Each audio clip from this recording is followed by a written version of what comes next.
Hello, everyone. Welcome to Shino's Arsenal. This is the live watch along and pre-match vibes for Lens versus Arsenal in the Champions League. So make sure you guys are liking this video and subscribing to the channel. If it's a little bit like weird back here, just allow it. Just allow it. My camera effing hates me, and so I am using my webcam, which is nowhere near as good, but the vibes will be the same. So let's just pretend this looks amazing and not look at like what's going on back here. Okay, so we are going to react to the lineup because it is out, and if there's anything Arsenal fans can do, it's react to a lineup. But before I do that, like I said, get in the chat and let me know what you guys are thinking, how you're feeling. Are you nervous for the game? All that good and wonderful stuff. I am just going to pop the player ratings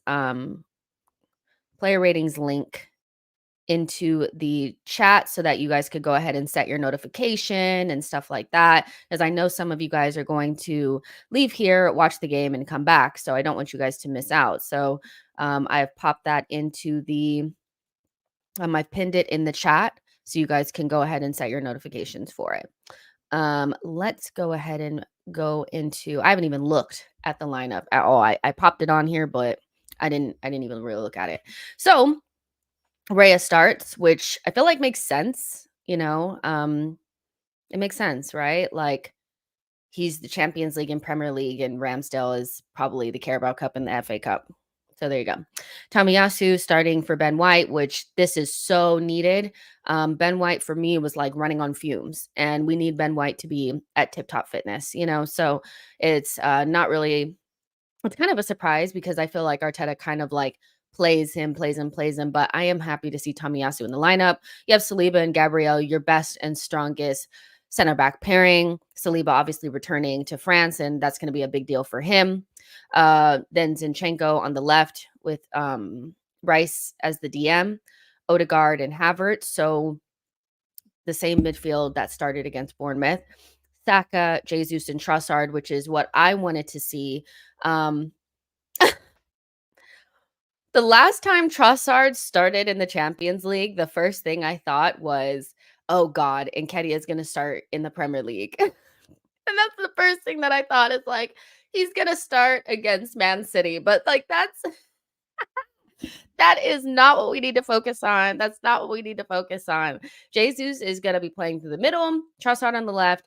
I'm loving the vibes because the reality is, like, you know, that's the best that we played all season in terms of our build up and you know, our attacking 4-0, very entertaining attacking like performance against PSV, and this is the front line that started. So I'm happy to see it. I'm very happy to see it. And then on the bench you have Ramsdale, Hine, two goalkeepers, yeah, Hine, White, Kiwi, Cedric, Smith Rowe, Partey's back, Jorginho, Vieira, El Neni, Nelson, and Nketiah. So pretty strong bench. I think the only thing that makes it stronger is if Martinelli's in the side and then, you know, Trossard or somebody drops to the bench. So you have some options there to change the game or to rest players if we're up. If we're up 3-0, you can bring on Nelson, you can bring on Emil Smith Rowe, you can bring on Kiwior, you can bring on Cedric. You know, if you're feeling funky, you can bring on Cedric. So we have our lineup here. I'm loving the kit and all of that. You know, just like a side note, I love the kit and everything. It's like very good. But in terms of the lineup, you know, people are like, what do you think of the lineup? I wanted to go strong. You guys know, like, if you guys were on the stream that I did a couple of days ago, or maybe yesterday, I said I didn't want us to take lawns lightly. I know that if we were at home, I would still probably feel like we need to go strong because teams that are in League On tend to be quite physical. Remember how we played against Monaco in preseason? Now, albeit it was preseason and we weren't in the best physical condition, but I did feel like there were times where I felt like we were bullied, and I feel like Lens is going to provide probably the same type of challenge, you know. And then we're going to be in their house, and their crowd is going to be loud. They're going to be really up for it. And so I thought we needed to go as strong as we possibly could. And then you play another strong lineup against Manchester City. Then you go into the international break, and then we go again. Um, the Champions League is just not anything like the Europa League. Like the Europa League is definitely the type of competition that most big clubs, if they're involved in it, tend to really rotate, because it's not that important to them, and like they're more like the league is more important if you end up in the Europa League. This is completely different, and so Arsenal have got to go strong in the Champions League, and I feel like it is uncomfortable for Arsenal fans because we're always kind of like looking towards the Premier League and focusing on that. But the Champions League is just as important. So it is what it is. We have to go as strong as possible. Dylan says the only player I would rest is Saka because I don't want to see him limping again. John P says Partey is on the bench. Partey is on the bench. Joe says, would you have wished we rested some key players? The only player that I thought that I wanted to see rested like 100% was probably Rice, because I'm a little bit like, oh, what is this back thing that's going on with him? So I was saying maybe start Jorginho and then give Partey, let them split it 60-30, 45-45, whatever you wanted to do. But obviously Arteta feels like he needs to go pretty strong, in order for us to put our best foot forward, in this competition. And so it is what it is. You know, if we're up 3-0, then, Rice can come off and then maybe Partey can get some minutes. Cause I also said that I don't think there's a chance, or I don't think the right thing to do would be to start Partey against City if that's what you want to do with no minutes in his legs. Like he's just not the type of player that he kind of needs to get up to speed, I think. So he needs to get some minutes today. And I think the way that he gets minutes today is if Arsenal perform really well in the first 60 minutes of the game, put it away, and then we can start making some changes. Aman says, hopefully we wrap up the game in time so we can take key players off. Exactly. John P says, I like their striker, Wahi. We were linked with him. Chelsea was also linked with him. So it'll be interesting to see what he's like. I think he scored quite a few goals, just like Balogun last season. So we'll see, what he has to offer. TBG says, strong lineup. Well done, Mikel. C. Wilder says, still talking about the Liverpool offside on TNT. Anyone would think it's the first time this happened. And, listening to that audio was pretty like embarrassing. Like, I do think that like there has to be a level of like, no, halt the game. We made a mistake. Like, if you stop it, even if I know it's like, even because it was a goal called offside, not a goal. Like, you're not taking anything. How do I explain? If 10 seconds go by after you restart play and you stop it again and you say, oh, we made a mistake, and they give Liverpool the goal, that to me is less embarrassing than what has transpired off of the back of it. And to know that they were communicating and, each party knew that a mistake had been made and they were kind of like okay with continuing on the game, knowing that this big mistake had been done. I do think that like, it does not shed a nice light on the processes that go through. And then also like the sporting, like kind of integrity. I just feel like if I'm in the VAR booth or, whatever, I'm like, stop the game. Hello. It's onside. It's onside. It's onside. I just don't understand why after 10 seconds, you couldn't have just stopped the game and said, made a mistake and then give Liverpool the goal. It was strange, but I want to hear more. Like, I want to hear more now because I feel like there's a lot of times where they know they make mistakes and they just kind of like wing it. And that is so wrong. Like, it's so bad. Chosen One says, I'm selfishly happy Saka is playing because I love watching him play. I also don't think the team would send him out there if he was at risk of getting injured. So I'm trusting the team. And that's a big topic of conversation that I hear both sides, that there are Arsenal fans that feel like, anxiety about Saka having like a potential knock, and then, the amount of minutes that he's playing, and then watching him go down at the end of games or limping, and then feeling like, because he's so important to the team that we need to give him some sort of rest.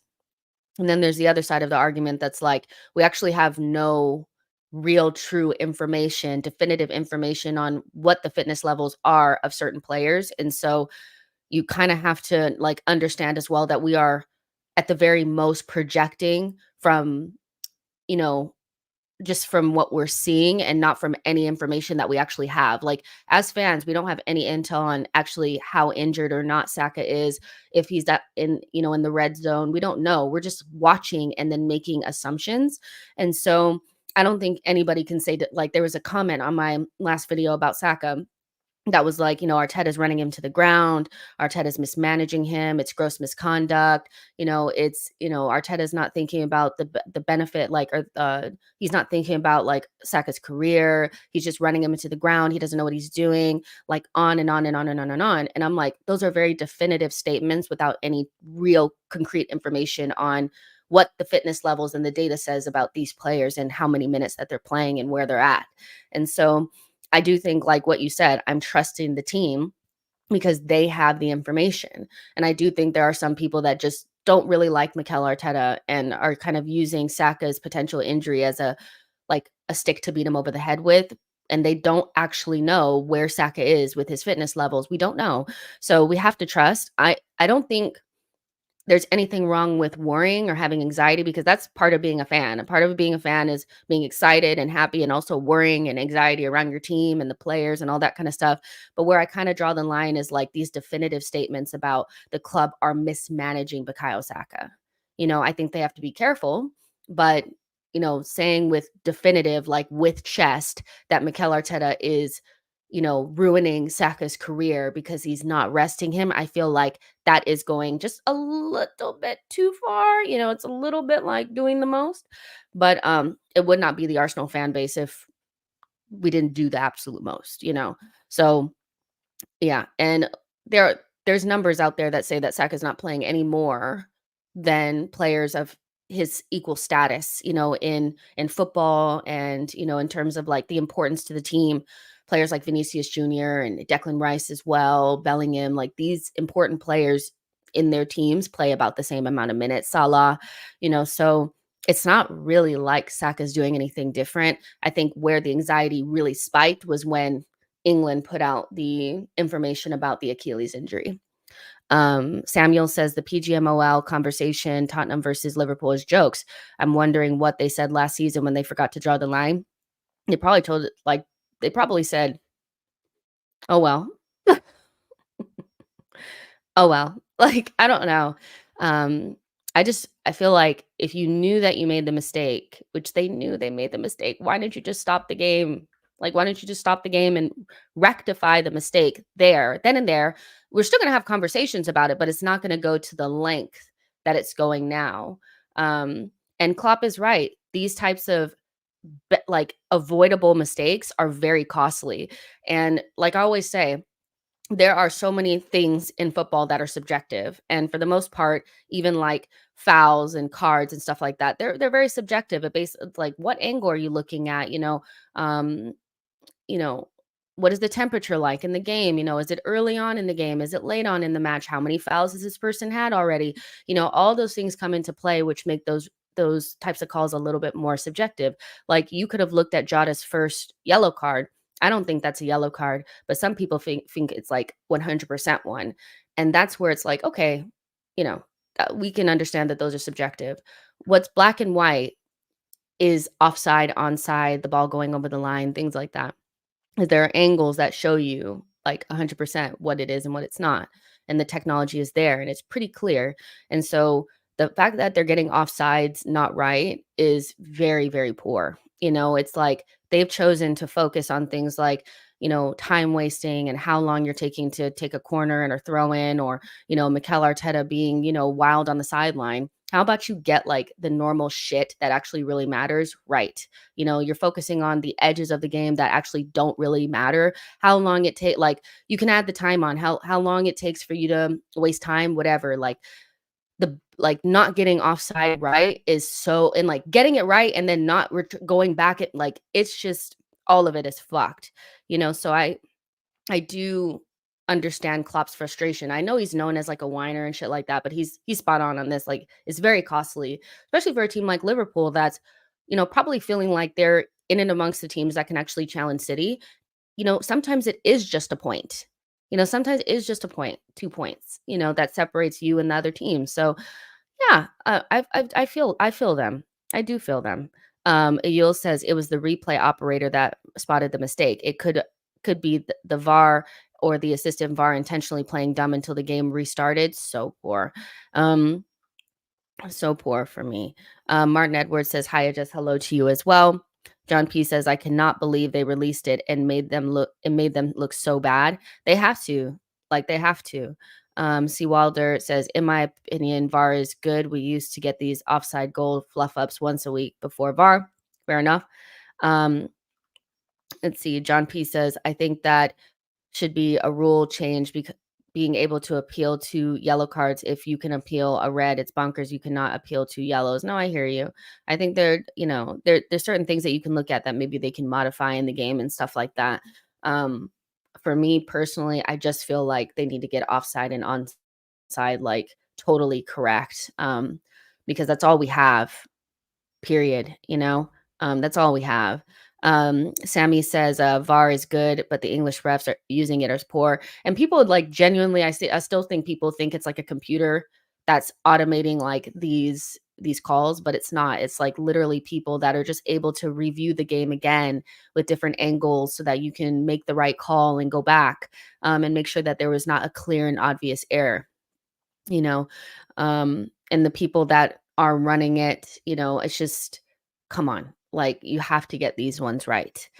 So crazy. Our fan says, hope we beat City this time, needs to happen sooner rather than later. No better time than now. No better time than now. John Donut says, come on, you Gunners. I'm super excited for this game. There's 150 of you guys in here. Make sure you guys like this video and subscribe to the channel. And let me know what you guys are thinking about the lineup and all that kind of stuff. But I'm excited for this game because it's our first away game and I want to see how we do in like a stressful situation. Like being at home, it's weird because being at home should feel like a more calm environment. So maybe I'm swapping it, that, maybe away is not as stressful, but I think away in Europe is different than away in the Premier League. And it's going to be a different type of environment that I don't necessarily feel like our team is yet like to come up against. And so I am excited to see how they deal with it. And then how we go into the City match, because it's so important. Like this is the first time in a long time that like every single game like really matters, like a lot. And I tend to think we do better when we have more games. So we'll see if we can keep this up. Jordy says, VAR is great technology. I hate some people tell that it's bad. The people who are using it are just dumb. You guys know my feelings on VAR. I think it's good. And when it's used properly, they get more things right than they get things wrong. It's just, I feel like, you have to get the easy things right. And you have to have sporting integrity. And when you make a mistake, stop the game 10 seconds in. Like, it's just, like, I know you restarted the game, but is there a rule against restart, like calling it back? Like, after you make a mistake on VAR, like that big of one, like that's kind of where I'm at with it. I just feel like the people using it need to be the best, they need to be the best in class in terms of who's available. And I'm not sure we have the best in class available. I think they're recycling the same old guys that have been doing it for a long time. They're drawing a paycheck. They're going off to Dubai, on private jets and going to work those games too, like on their off time to get extra money. And it's just kind of like, but you just fucked up the game, bro. Like now you're going to go, somewhere else and like referee, like you should be at home hanging your head in like shame. Like it's crazy. So yeah, I think that I agree with you guys like that are saying that VAR is good. I do think it does a lot more good than it does bad, but at the same time, like the whole point of it is to like cut out these types of mistakes. And this was very avoidable. John Pete says the decision not to use automated system is their worst call of the season. And the one thing I'll say about, the automated system that we saw in the World Cup, and that like I think other leagues use, maybe Italy uses it. I feel like sometimes like my feeling in my gut is the reason why they don't want to use it is because it takes away the drama. I do think a lot of VAR going to the monitor, all the conversations and all this kind of stuff add to the entertainment and the drama of the Premier League. And so when we talk about Prime Barclays, part of Prime Barclays is the referees making horrendous mistakes. And so I think that if you start to automate things and take away the jeopardy of like, of making a bad mistake, you take away from the entertainment aspects of things. And they want that. They want the constant conversation about the VAR messing up the biggest game on the weekend. That's how I feel. I always feel like they care more about the drama of the game than or drama and the entertainment than actually getting things right. Because why would you choose not to do the automated system? Why? Like, it just makes your job so much easier. Makes your job so much easier. It takes away mistakes like this. And I do think like even them going to the VAR screen is a part of the entertainment. It's drama. It's like that moment before, like when he's running over to the screen and you're like, is he or isn't he? Most times they already know in their ear what they're gonna do. They're barely even looking at it. It's just all adds to the drama. And there, that's what it is. Uncle Ruckus says, we all love Ramsdale, but Raya is clear. If we win the first 4 Champions League matches, he will play the rest. To be honest, I think it's already done. I personally, I think, Raya is Champions League and Premier League and Ramsdale is the other competitions. But maybe there's still a level of like, well, we're still choosing who's gonna do what. But in my gut, like I feel like it's already done, you know. So yeah. Gershwin says, do you think Galatasaray could get a result against United?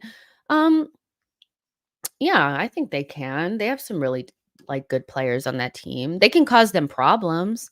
I think they'll definitely cause them problems, especially if Manchester United are not at their best. They are at Old Trafford, which I do know the last couple of results that Manchester United have had at Old Trafford have been great, but they tend to do really kind of like good at home. So I think Galatasaray can get a result, but I would still say that Manchester United are probably going to edge it. They just have just enough individual quality to kind of get through games. So yeah, it'll be interesting to see how Galatasaray do against Premier League opposition because they have so many players that like you have used to played in the Premier League, like Zaha. I think they have Ndombele is there as well. Davidson Sanchez is there. Angelino, I think, is there as well. So they have players that have played in the Premier League. So it'll be interesting to see how they fare against like true Premier League opposition and where they kind of rank. Because I know a lot of people do feel like, the Turkish league doesn't get enough like attention. So it'll be interesting. It'll be interesting. I'm interested to see how that goes down. Um, so yeah, Kane says, Ale Arsenal.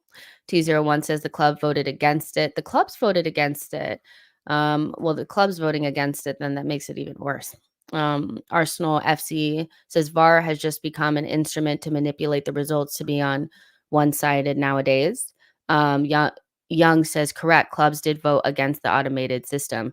Why did the clubs do? I don't really understand why they would. Maybe they're thinking, why would they do that? I'm trying to think, why would they do that? Was there a reason? Let me look it up. Clubs vote against automated. Why? I'm just looking to see what they were saying. Premier League teams opted against introducing semi-automatic offsides ahead of the season, but today's incident will increase the calls for Premier League to adopt the system. The English top flight has been closely monitoring the rollout of semi-automated offside technology in the Champions League European football premier competition. Instead, a virtual offside line is generated automatically in addition to accurately identifying the skeleton points. There's no what is the reason though? Why would they do that? I'm so confused on why they would vote, not to have it. There has to be, like, a reason. We expect that the semi-automated offside technology. Yeah, not sure. I wanna read up more on this because if it's you guys are saying it's the clubs, and you're right, it's the clubs, so, like, why? You can't be complaining on the weekends about, referees not getting the decisions right, especially on, like, onside, offside kinda stuff, and then you didn't opt to have the automated system. Damn.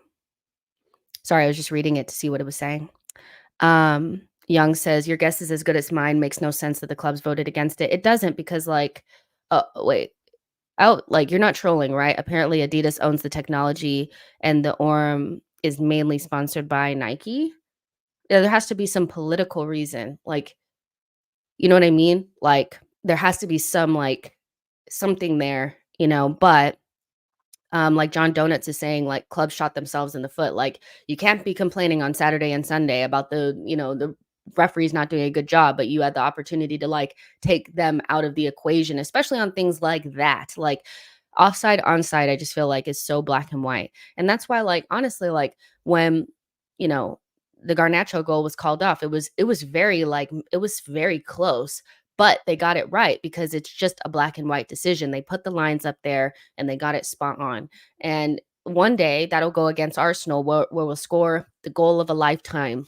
And Martinelli will be marginally offside and will be upset by it. But you always have to remember the times where it went for you and they got it correct. And so that's my feeling on it is like, I just want things that are black and white to be that way because we don't get many of those in football. So many things are subjective. John P says money.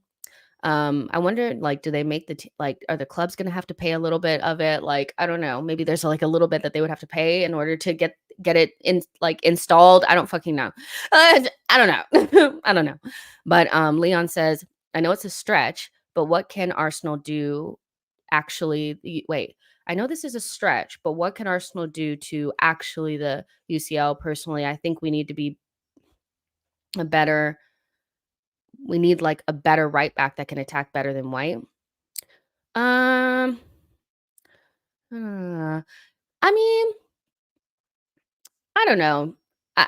I love White, and I think that there is like a subsection of the fan base that don't think that he's good enough because he's more of a center back, and he doesn't defend that well against like the best wingers and stuff like that. But I do think that White is like a 7, 8 out of 10 every week. And so it's hard to find players with that level of consistency, fitness levels.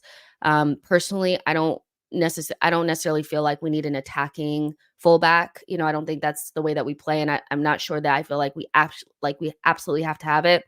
Maybe, you can find somebody that attacks better than Ben White, but like I'm more looking at like striker, maybe another winger, maybe a different like another maybe a center back.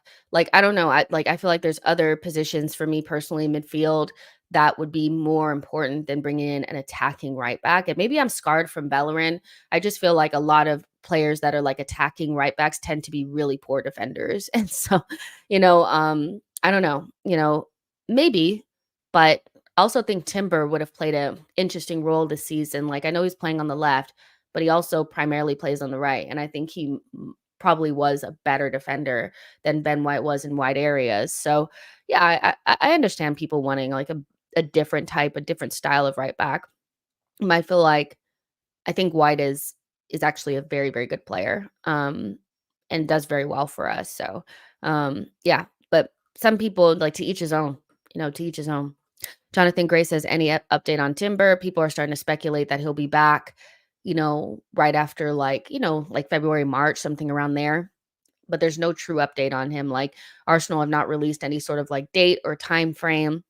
There's nobody reliable that I feel like has said anything about, timing. He's just progressing well. And, we just have to hope that he comes back. I think for me, it's like, it's not so much about the timing. I think it's the condition in which he comes back. Like, we know ACLs can really change the way a player is, if that makes sense. So for me personally, like I'm more concerned about how he comes back, not when. But I know some people really want him to come back for the second half of the season.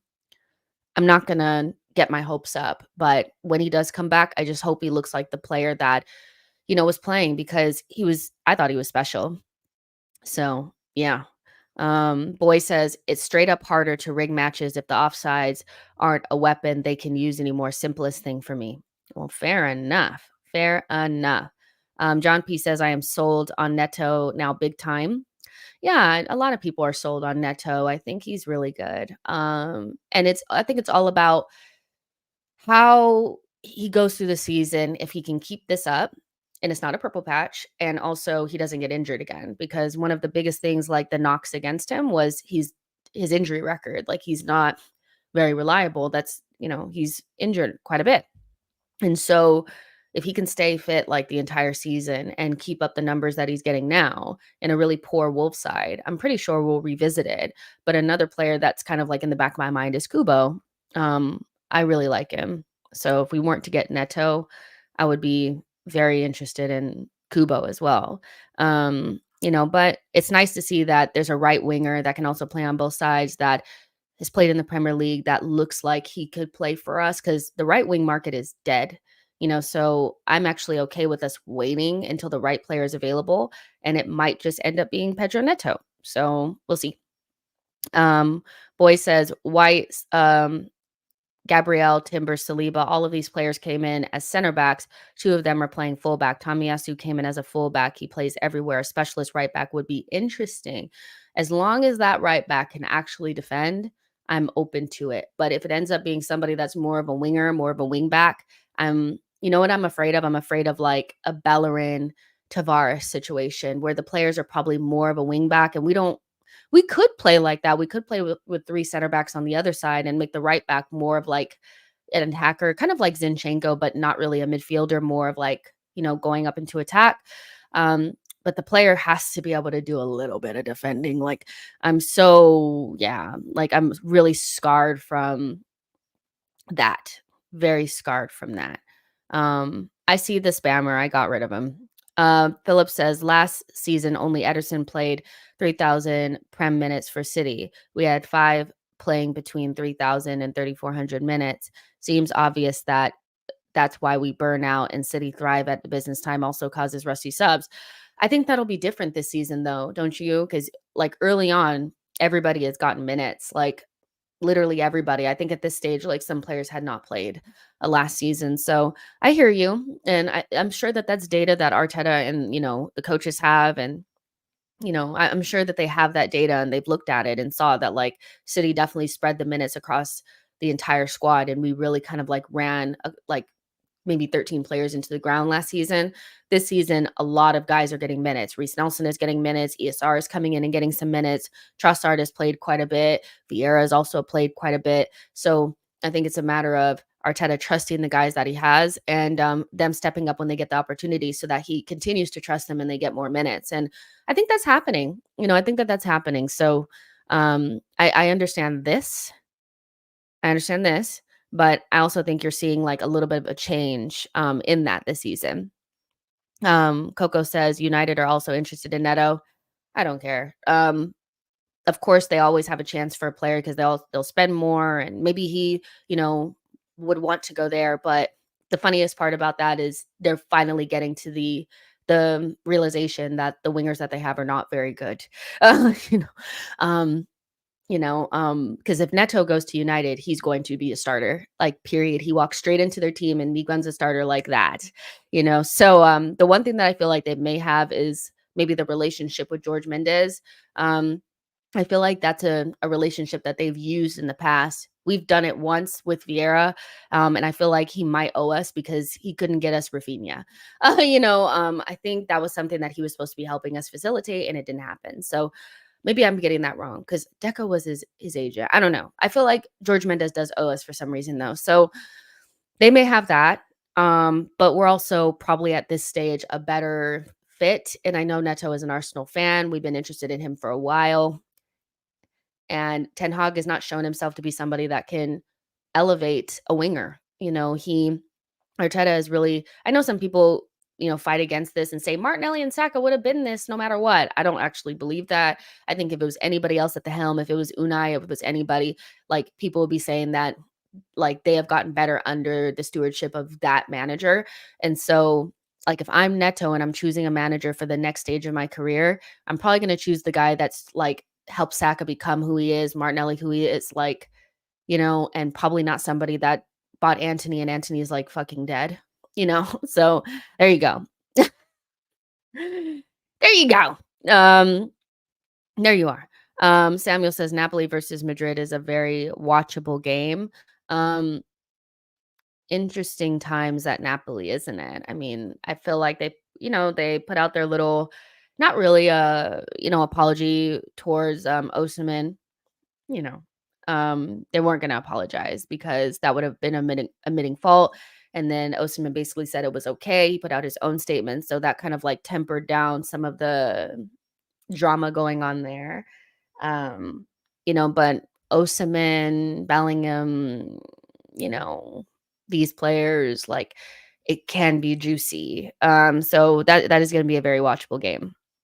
Hopefully, because a lot of times when we say that it's gonna be a good game, sometimes it ends up being, like, super dead, so we'll see. We will see. Bulgarian says, "That right wing spot is pretty much open for Neto. I'd love him, but I don't see it happening."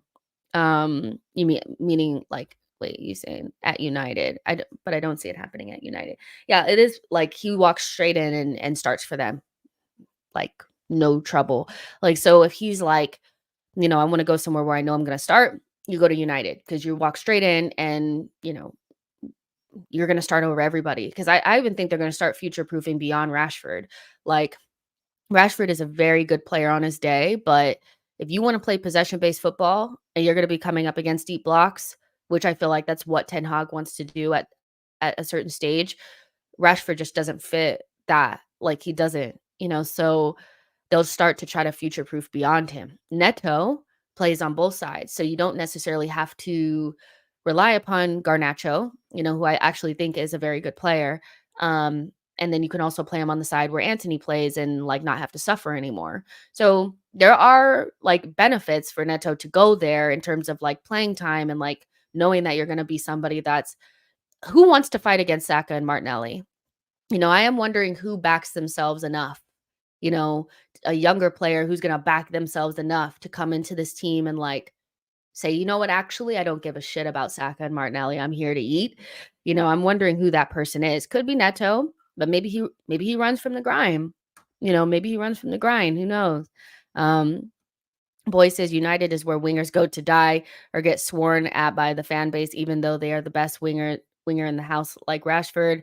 Rashford's great, but he also goes through like these really like these purple patches, and then goes like, I'm actually ashamed that we allowed him to score against us because if you guys see how stinky his form has been, he should not have scored against us. Like the fact that he always does is ridiculous. But he goes through these really low times. It's like high highs where then people are calling him Mbappe Jr. or Mbappe the second or Mbappe 2.0.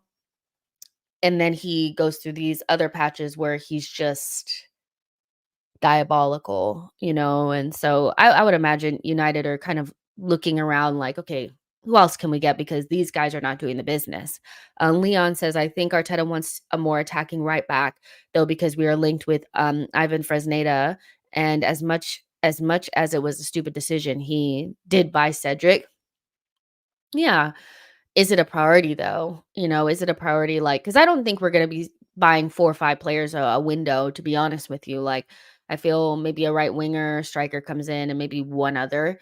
If it ends up being a right back, like, I kind of feel like I want another center back. Maybe I'm just I don't know, maybe I'm deluded, but I want another center back. I don't know. Somebody more like similar to Saliba and Gabriel, like tall, fast, athletic, strong. So that's like right back, attacking right back is not kind of like a priority for me, but for others it is. Um, Easy says, we were skeptical about Neto's knee injury a year ago, but now that he's fully recovered, we need to put the money down in January if we want to sign him. He's clearly an Arteta type of winger. The one thing as well, like, about, like, that whole scenario is, like, I don't think Wolves are gonna be open to selling him in Jan. Like, why would they? That is suicide for their season. They might as well just pack up and go to the championship. They cannot score a goal, and Neto is kind of the guy that, like, creates anything that's gonna happen or scores the goals. So, for them to sell him in January, I just think it's not gonna happen. I think that's something we have to look towards the summer. You can start doing groundwork. You could start talking to the agent, you know, through intermediaries. You can start doing some other things, but we're not signing him in January. A striker, we can sign in January. Neto, that's not going to happen. It's just not, as far as I'm concerned. Like, you guys can try to convince me otherwise, but and they wanted 60 million when he was injured. Neto, by the way, if you guys remember that, they wanted 60 million for somebody that couldn't play more than 10 games a season. So what do you think they're going to want now? The summer signing. You can start doing the groundwork, you know, but maybe striker is where we'll look.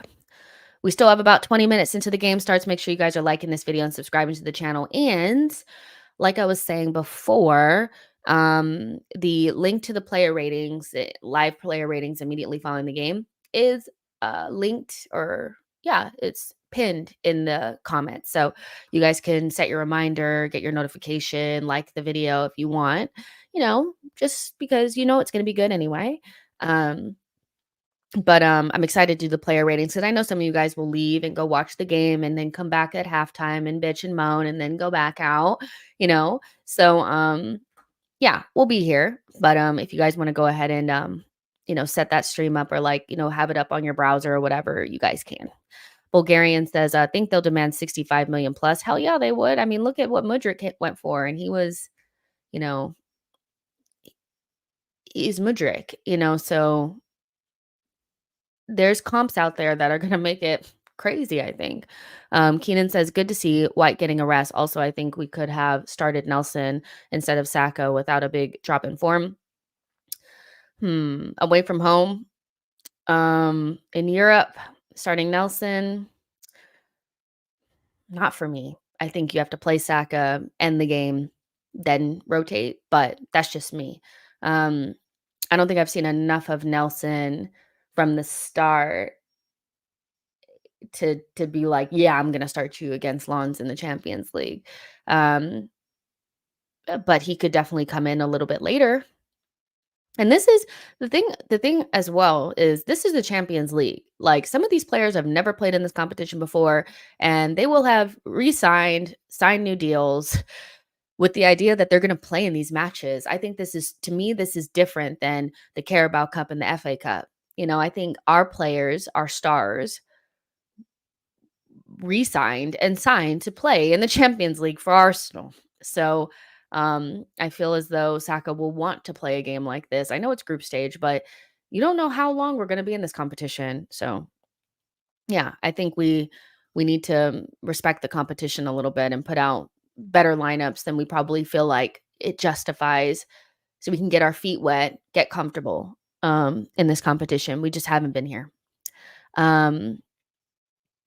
Let's see. Dale says, not sure on etiquette, but asking twice how concerned. 15 goals and only 4 from open play, though pens should be considered open play for first and second phase corners, 5 penalty kicks. One. If you're talking about, are you talking about, what are you talking about? Are you talking about Tony? But asking twice how concerned. 15 goals. Who are you talking about? Oh, are you talking about like us? Like in terms of Arsenal and how many goals we've scored? 15 goals and only 4 from open play through okay, you're talking about Arsenal. Um, um, Also I want to point out something to you guys that we have been kind of speaking about, but now the statistics are actually out. And Zach Lowy, he posted it, and then a bunch of other Arsenal accounts posted it, that Arsenal have faced the most deep blocks in Europe this season in the top 5 leagues. And I do think that has changed the way that our attack has flowed. Like there's been other factors like not having the same pieces in the puzzle like we did last season, but I think the main thing for me has been um, them doubling up on Saka and Odegaard and us playing against deep blocks. I think in general, you score less goals against deep blocks. I've even seen, City struggle against a deep block, needing a penalty or a set piece or something like that just to get it over the line. And the 2 games that we played against teams that have tried to press us, we beat them both 4-0. Bournemouth, they tried to come out, they tried to play and press, they got bopped. And so did PSV. The teams that kind of sat back in a mid or deep block, they kind of rode their luck a little bit. We had a lot of possession. We were trying to pass it around patiently and find the opening. And some of the openings ended up being on second phase corners, like you said, which we planned, by the way. The one thing that I want to point out about this is that, like, penalties aside, I do want to see more open play goals. But if we're playing against teams that are opening up against us, I expect us to kill them. Against deeper blocks, I'm going to give a little bit more like leeway to it. And we practice our set pieces so much. We have a set piece coach, and we know that like Arsenal put a lot of time and effort into our set pieces. So even though it's not an open play goal, it's not like we're just kicking it into the mixer and, getting a goal mouth scramble here and there. They're very intricate, like, and well thought out plays. So I do think they should just be like other goals and be counted as other goals because they are.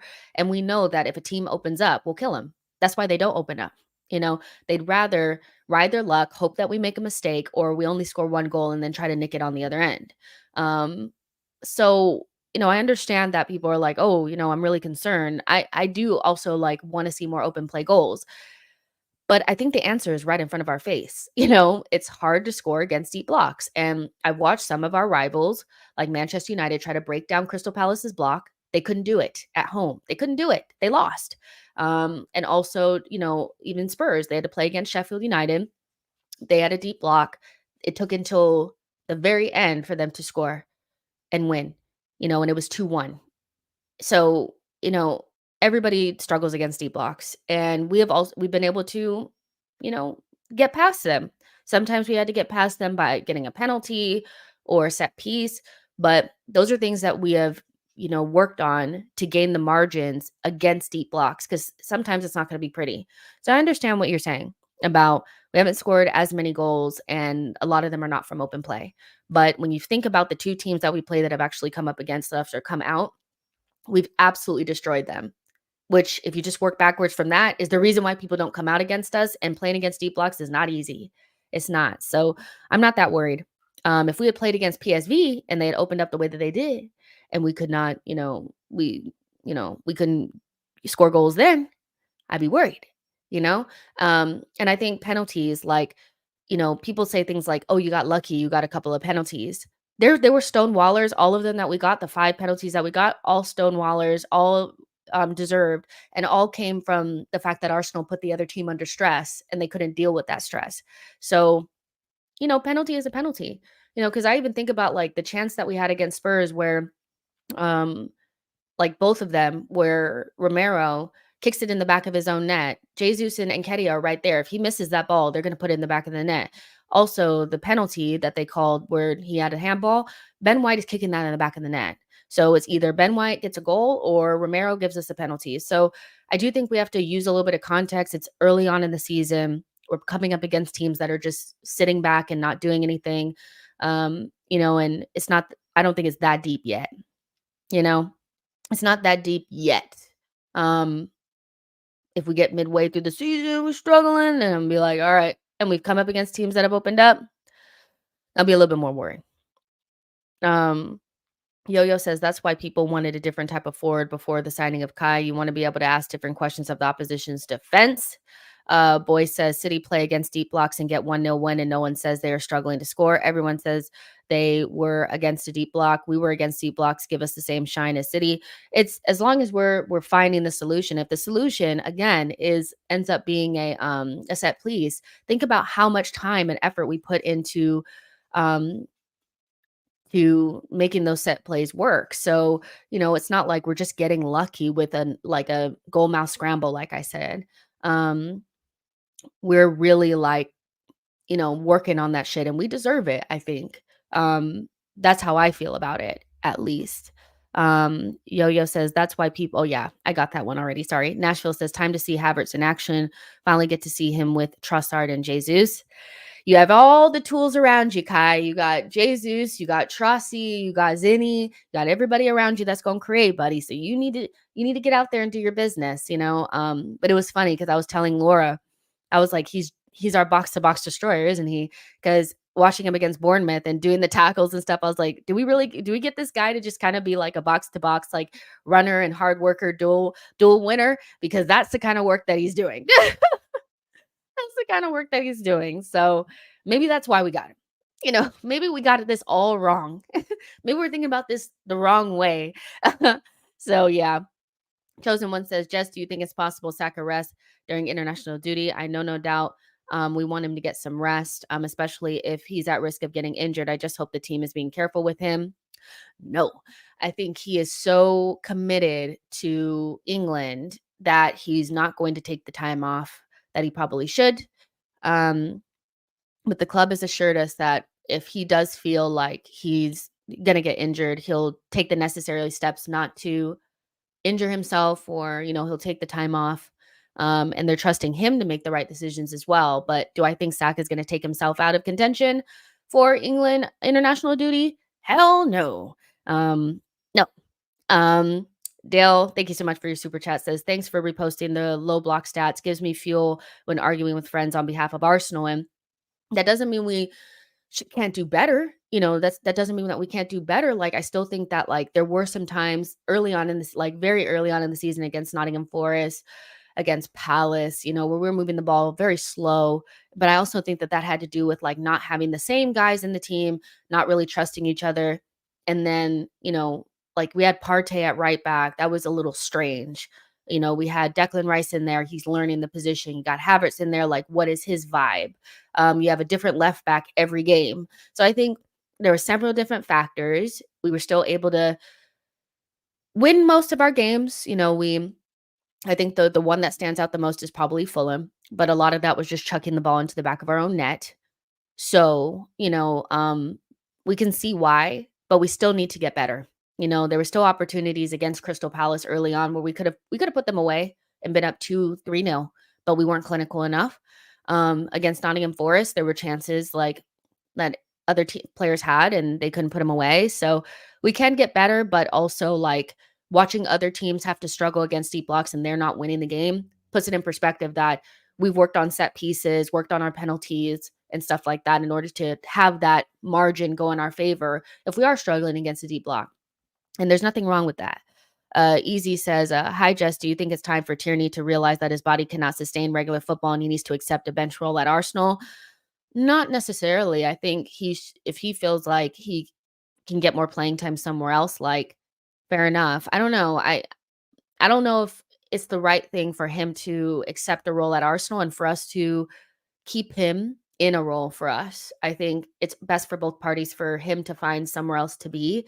I don't think he fits our style of play. I just feel like it's a waste. And I love Tierney. He's a great player for somebody. I would actually like to see him go back to Celtic. I think 27 years of age, he could go back to Celtic and be kind of like their hero and probably still play Champions League when Celtic does qualify for it, which they should most of the time. So, yeah, I'm not sure that I want Tierney to stay, because he doesn't really fit what we're trying to do. And paying somebody that doesn't really fit the vibes 100 and something thousand pounds per week feels a little much for me. So, yeah, I'm not sure. Maybe he needs to accept that he can't play a regular role, but I don't know if he should accept a role at Arsenal because he doesn't really fit us either, if that makes sense. Bulgarian says, we have been creative with our corner, so big up to Nicholas Yover. Challenged him at the beginning of the season because at the back end of last season, I was a little bit I was whelmed by what I was seeing. But, he seems like he's back on the vibes. Like, he's back on, creative, figuring out ways for us to open teams up from the corners. And so I'm happy. I'm happy. I'm happy with what I've been seeing. Ivy says, when Gabriel Jesus is in the middle, we tend to slice any stubborn deep blocks into pieces. The only exception was the Bournemouth game, and he didn't play central in that game either. We haven't seen much of Gabriel Jesus through the center this season. He's either been not on the pitch or out wide. I'm not a fan of him out wide. I just don't think we get the most out of him. Like you said, he does so well centrally, opening up those spaces, and we just kind of avoid going central when he's not there because I don't think we trust Eddie to receive the ball and, things like that. Like, Eddie does a decent job, but, it's not the same. So it'll be nice to see him coming through the middle in this game, unless Saka is through the middle, or maybe we got it all wrong. Maybe Kai is playing through the middle and Gabriel Jesus is playing left 8. Who knows? You never know anymore with Arsenal. So we have a couple minutes here until we start. Napoli versus Real Madrid, United versus Galatasaray, Copenhagen versus whoever. Like, they've taken the feed away from me now, and now I'm just looking at Arsenal. So who cares? But you guys know the games that are going. Let's see. I have my timer up there. You guys are gonna yell at me to change the score. I know you guys are. You guys know. I'm not very good at this. I'm learning. Let's get this up. Why are you giving me a hard time? I'm just trying to make the score come up and it not be This strange color. Yeah, it should come up now.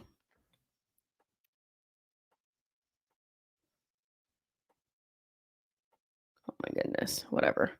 Um, there you go. You guys can see that. It is what it is.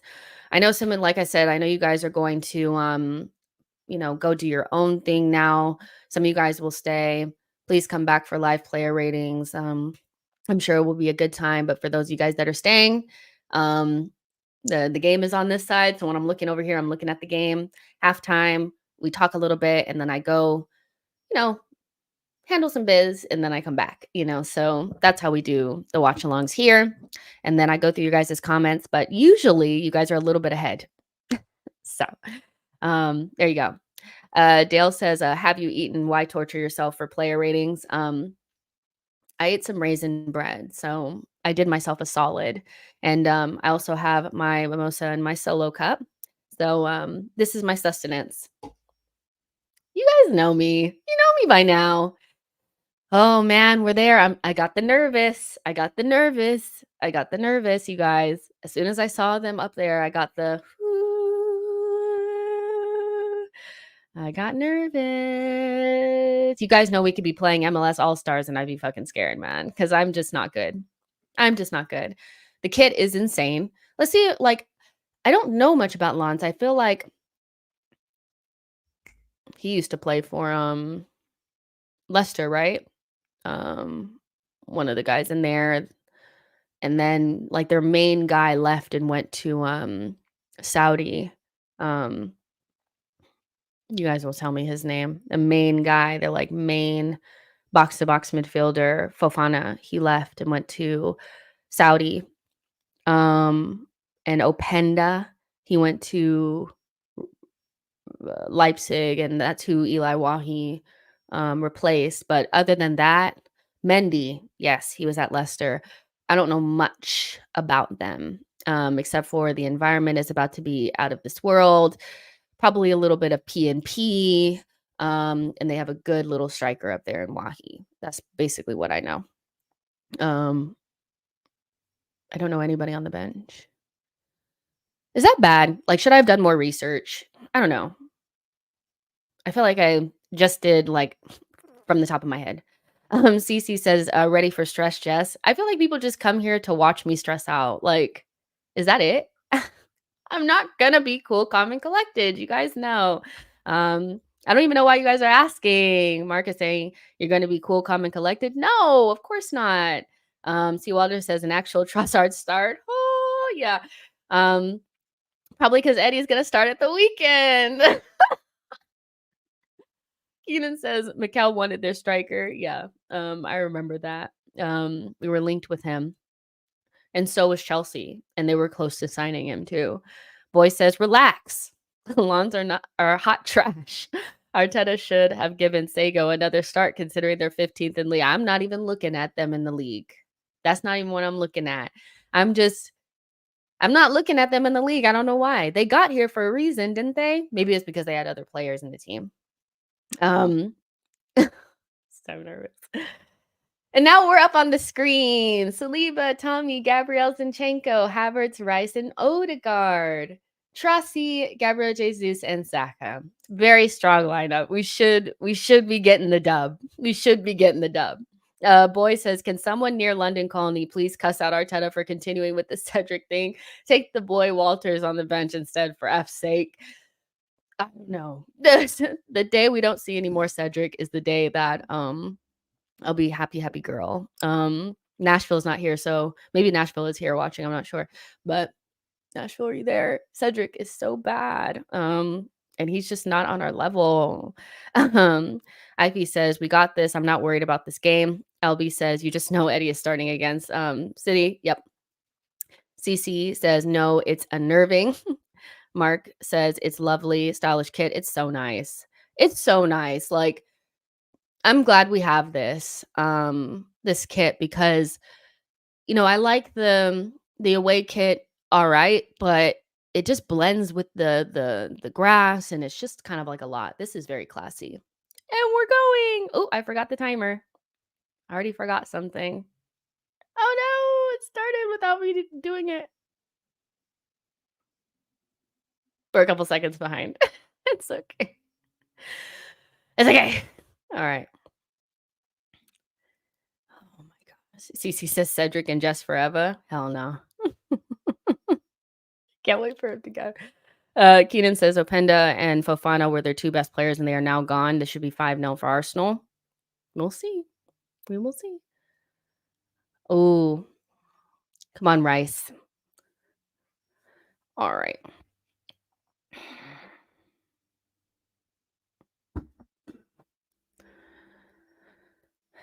Atmosphere looks pretty cool.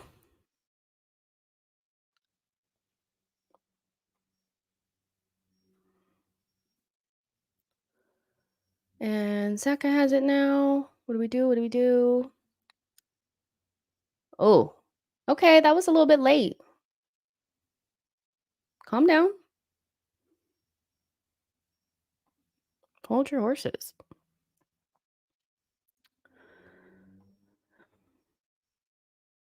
Bella's mad at y'all too because she said we should be taking a walk today. We should be doing this.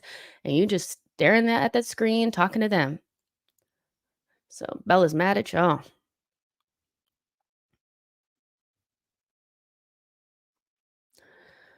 All right. Kind of like the start that I always imagine is like it's a little, you know, not dodgy, but like both teams trying to grapple for possession. That's really good from Zinni. That's very good. That was tasty.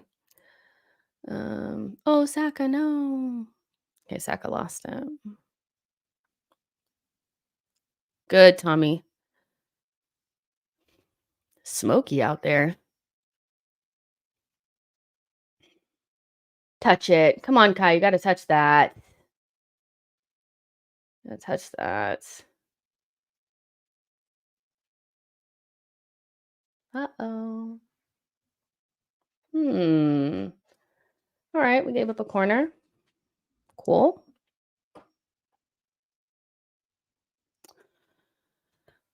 Aiden says, I'm new to the channel. Well, welcome. I'm so happy that you're here. I hope you enjoy the watch along and you stay for player ratings. That link is pinned as well. But thank you so much for joining the channel or like, you know, vibing with us on this watch along, Aiden. All right, get this shit out.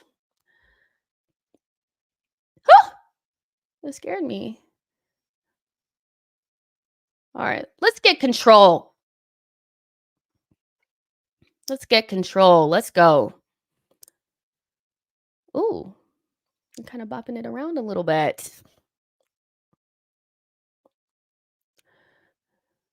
Uh-oh. Uh-oh. Good, Tommy.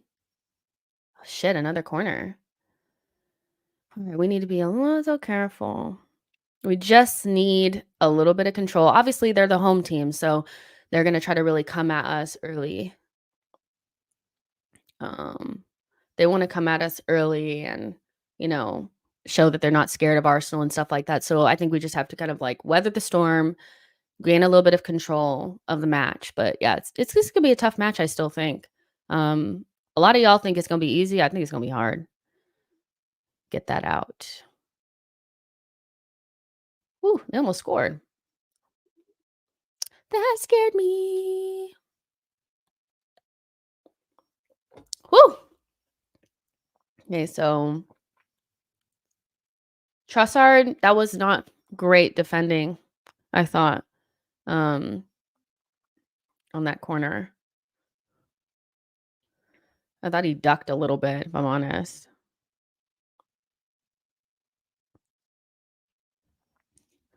Good, Kai. All right, ref, get it together. Get it together. Boy says, Lon's running hard to start. Yep, they're at home, so, you know, they're going to try to put it on us, which could be a good thing, you know, because they won't be sitting back, but yeah. Mark says weather the storm for 5 to 10 minutes. Exactly. Boy says Lon's going to gas themselves out soon enough if they keep playing at this tempo. And Chosen One says those kids are gorgeous. Yeah, I think that's just, what it's like playing in Europe. Like teams don't sit back and they don't respect. They come out and they back themselves and that can work to our benefit, but you also have to defend properly because you're going to be kind of like under it a little bit in the first couple of minutes and then we should gain some if we're playing correctly, we should gain some possession and some control of the match. Oh, that wasn't great. Did that really go out? Hmm. I didn't like that from Saliba. It was like that's a simple pass that I feel like should go straight to Tommy. It kind of runs by him, and Tommy tried to keep it in. Come on, y'all.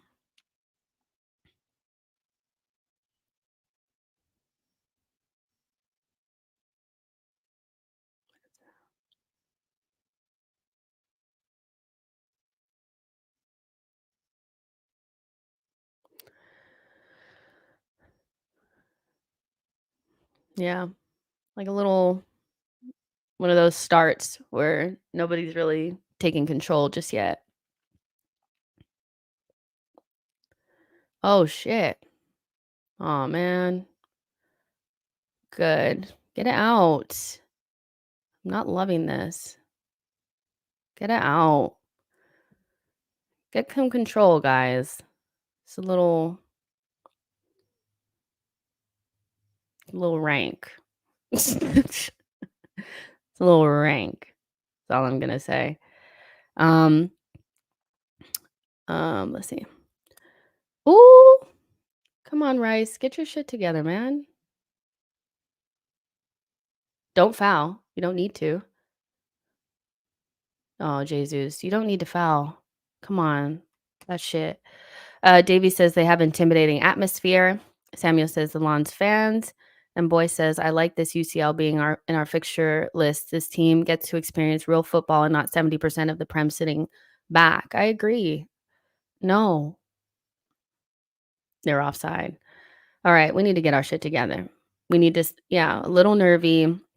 The Cosmic Bot says maybe a little bit nervy, but again, this is kind of why I was saying that, like, even though people wanted to play like Nelson and ESR, like you have to play kind of like your best team early on because this is an intimidating environment. They're going to come out at us. We're not just going, we have to like earn the right to play, you know? Whereas in the Premier League, a lot of times they just kind of like let us have the ball and let us pop it around and they just sit back. So it's a different game. It's a different environment. It's not like going away in the UK, it's different. Another foul. We just need to get our foot on top of the ball and start popping it around them.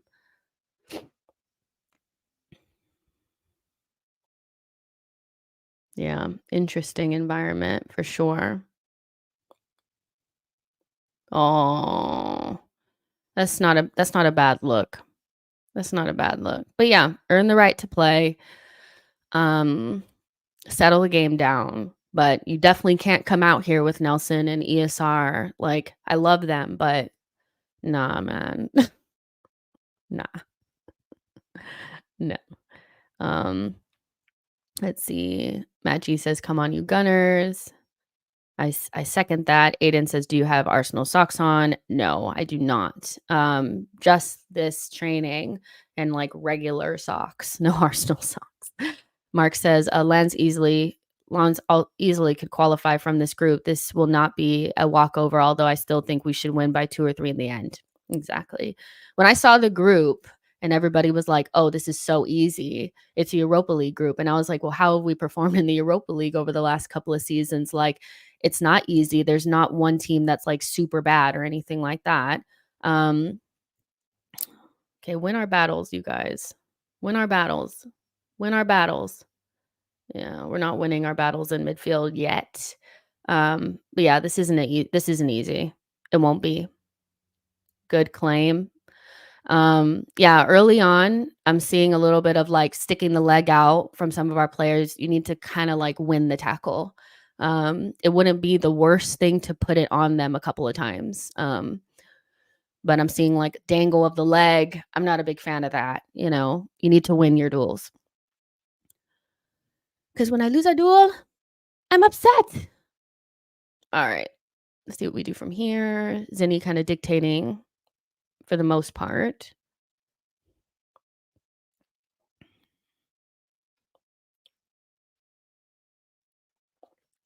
Great switch from Rice. Just keep the ball. Just keep the ball. Come on. Find him. Tommy's open. Tommy's open. Come on, pass it. Good. Let's go. Let's get our football going. Let's go.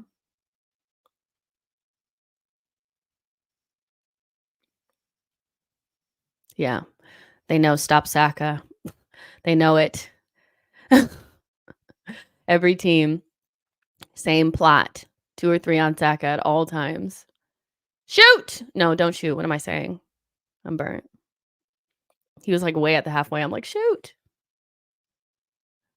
Good. Oh, Rice. Come on. Pass it on the ground, man.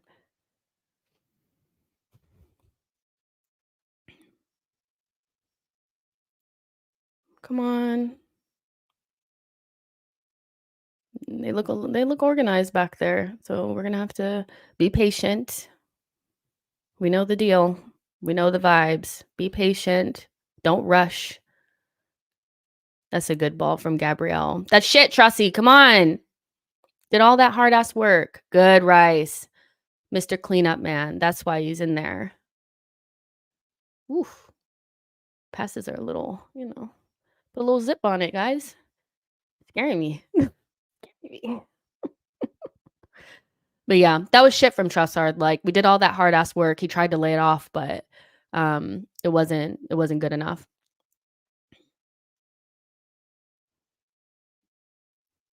Come on, man.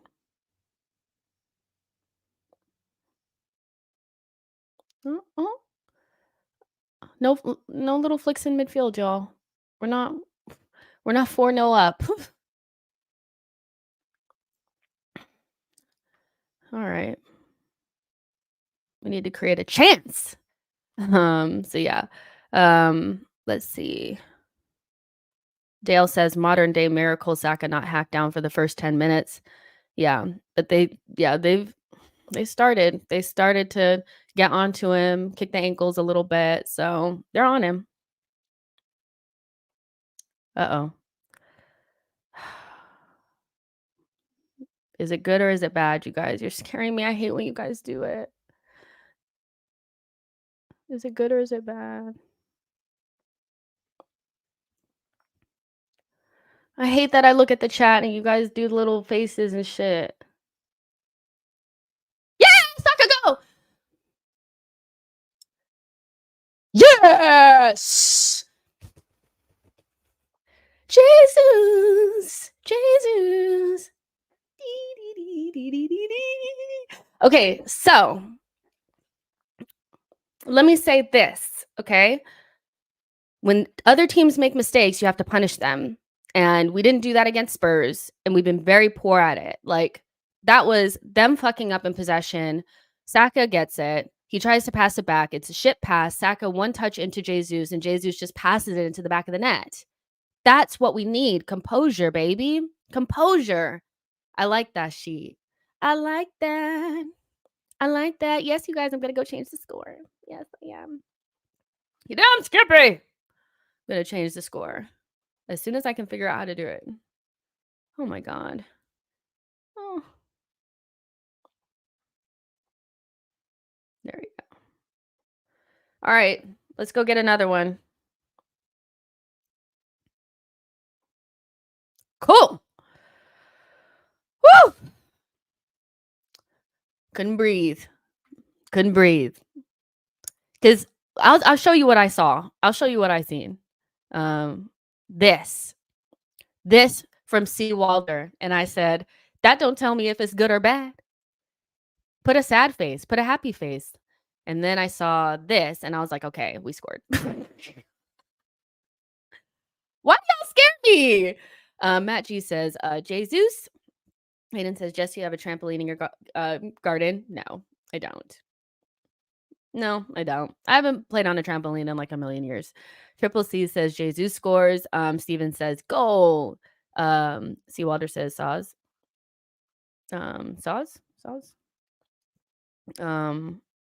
You guys are killing me with the little like, oh, like scared face. Like it scares me. Aiden says 1-0. Chosen One says goal. John Donut says, come on, you Gunners. Mark says, this is what I keep saying. We always play like we are 3-0 up. Get 3-0 up first and then relax. Kill team straight away. Matchy says Jesus. And another corner. Another corner. And Ify says, why does Gabriel Jesus score harder goals than the easier ones? I don't know. I think it's just about overthinking. Good. And Dale says, come on, folks, show patience. Wait for Jessica to see it. It's the least we can do. Because I see it and I'm like, what does it mean? What does it mean? Yeah, I'm really bad when I'm watching games because, like, even with like group chats or whatever, like I'll be in the group chat like typing and then somebody will go like, oh, for F's sake. And I'm like, do we concede? Yeah, I'm really bad. I'm bad. I'm just bad. Come on, Tommy. So glad Ben is getting a rest. Much needed rest, I think. He just looked kind of dead. Okay, Zenny, don't give it up here. Just kind of pass it, Good. All right. Oh, Tommy, what the fuck? Oh, man. I think we just gave away kind of like easy possession there. I think Tommy should just kind of like try to pass it simply there. And then Jesus chests it and it kind of goes to their player. Unlucky, but I think we could have done something simpler there. Yeah, go Odie. Come on. Come on, Odie. You're twisting just around in the middle of the pitch. This team is going to kill me. I'm so not looking forward to the weekend. Also.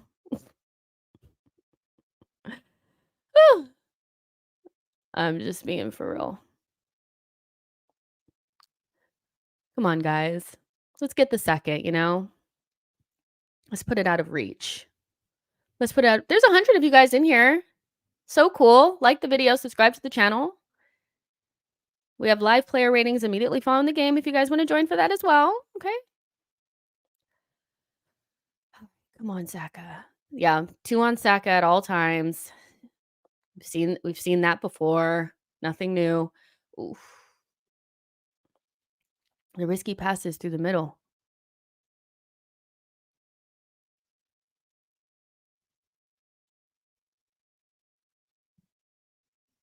Oh.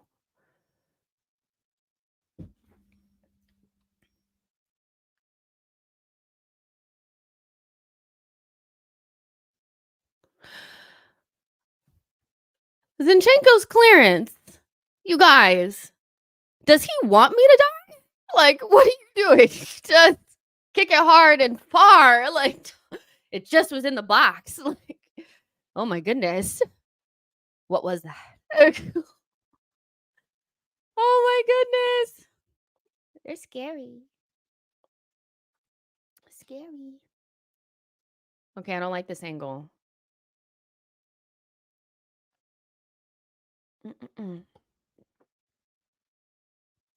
Chosen One says Saka 3 GA in 2 UCL games, world class.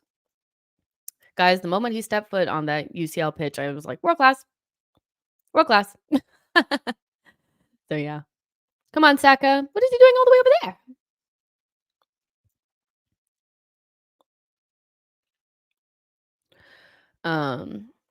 But yeah.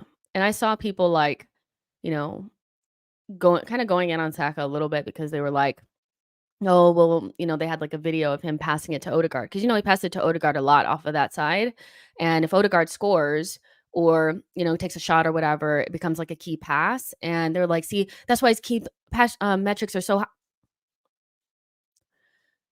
Kai, come on, hit it with your ass, man. He didn't hit it hard enough. But yeah, like, "Oh, this is why he has a bunch of key passes and it's not really real," and all this kind of stuff, and I'm like, it is a key pass though, whether it's a simple pass or not, it doesn't mean that it has to be like a perfect threaded pass. Like, that is not the definition of a key pass, you dumbass.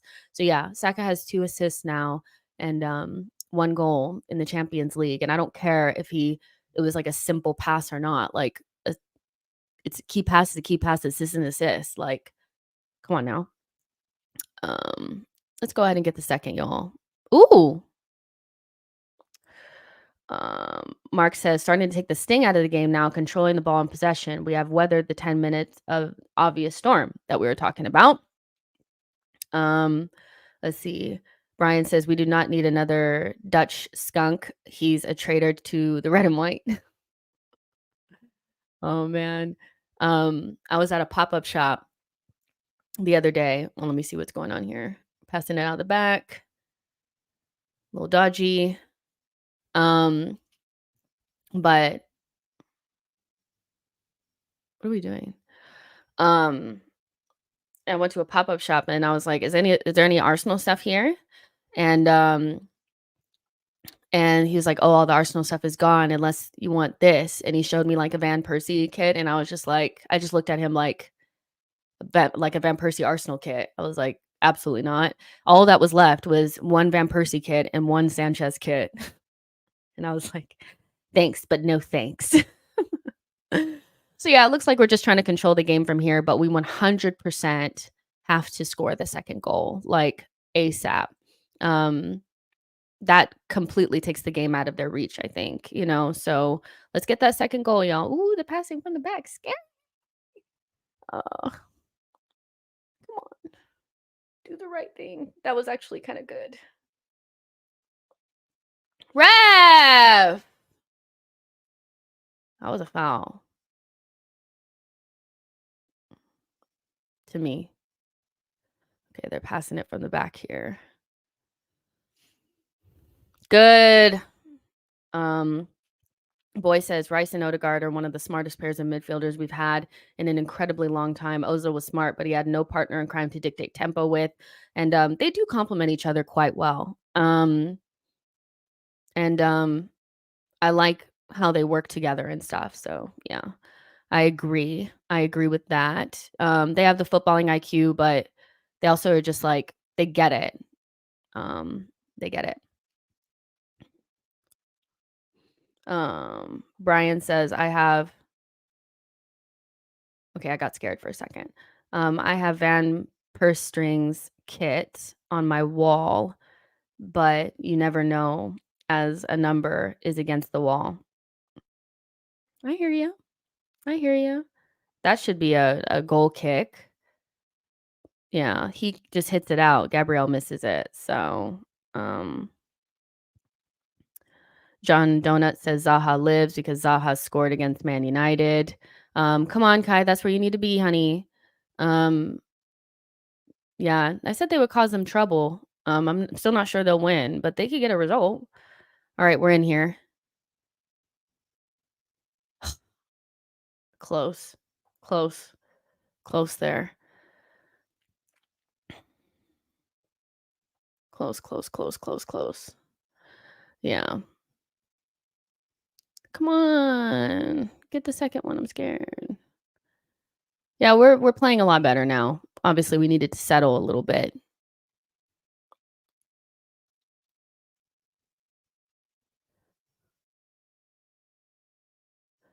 And then now we recycle possession a little bit here.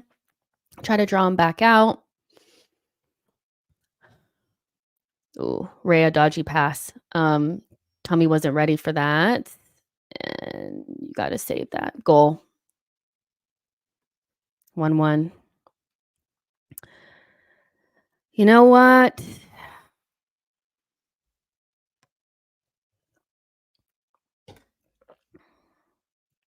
So, my thoughts on that goal is that it came from a bad pass from Rhea. Tomiyasu was not at an angle where he should have been passing it to him. And then he doesn't get to it in time. And then they just were open at the back. So, yeah, to me, that was a Rhea mistake. So yeah, to me. But that was a good finish from them. I'm not sure how you can blame Tomiyasu for that because he wasn't really open and wasn't really at an angle where Reyes should be passing to him. So yeah, not sure how that's a Tommy thing, but that's a great finish, and that's to me, that's the Champions League. Like, these teams are not scared. So, yeah. Um, but yeah, he has to do better there. He has to look up and actually see whether or not Tomiyasu is there because Tomiyasu wasn't there. As soon as he passed that, I knew we were in trouble because we were in possession, and so some of our players were not in the right position. So, to me, that's on Raya for sure.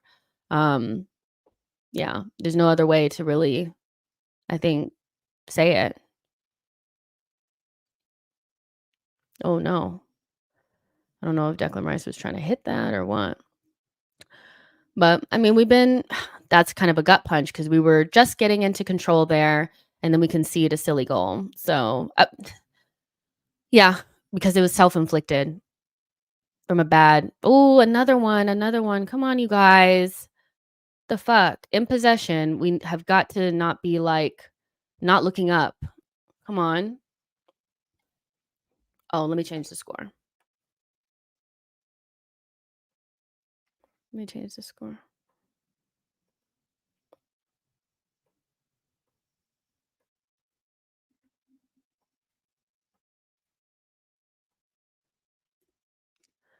It's a gut punch, man. And I don't know, like, maybe we look back on it and Tommy is not at the right angle, maybe he's too far forward, but I still don't think you should be passing it blindly there, like, I'm sorry, like, Tommy was not open to me. Let's see what you guys are saying. Matt G says, "I'm staying off Twitter, I can already see calls to drop Raya and bring in Ramsdale." I mean, it doesn't look good on him, doesn't look good on him. But I hear what you're saying. Steven says, "Shit, damn." Um, Mark says, "Don't ruin it for the chat, Jess." Alistair Ben says, "Tommy is playing awful." I just don't know if I can say that that was on Tommy unless he was supposed to be at a more square angle, but Reyes should still look up before he passes. He was like Tomiyasu just wasn't open. LB says, "What a finish." That was a really good finish. Matt G says, "I'm staying off Twitter." Okay, I read that already. Anton Dunn says, "Look at your Raya." I still think Raya is better than Ramsdale. The stats don't lie. So, yeah, it's kind of like at the beginning of when Saka was playing over Pepe, and every time Saka missed an opportunity or something, people were like, "Oh, but Pepe." Yeah, Saka was still better than Pepe, even though he was making mistakes. Mark says, "I said it would not be easy. People see Farmers League and think these games are a stroll. Not when it comes to emotion, passion, home crowd behind you. We might be better technically, yes." And we made a mistake and we got punished. That's kind of the story of our lives. We are punished so harshly every time we make a mistake. So we need to learn from those mistakes. That was definitely on Rhea, I think.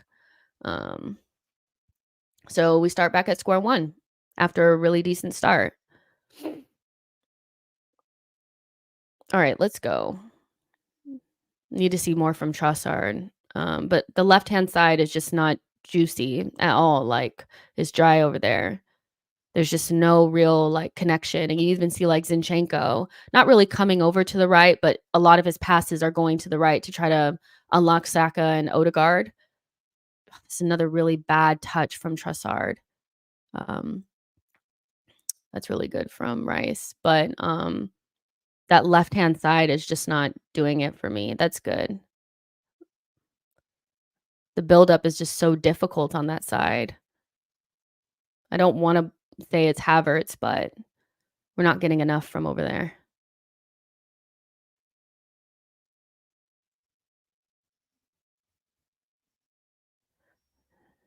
Kai not winning the ball there and then fouling. He should win that, I think. Uh,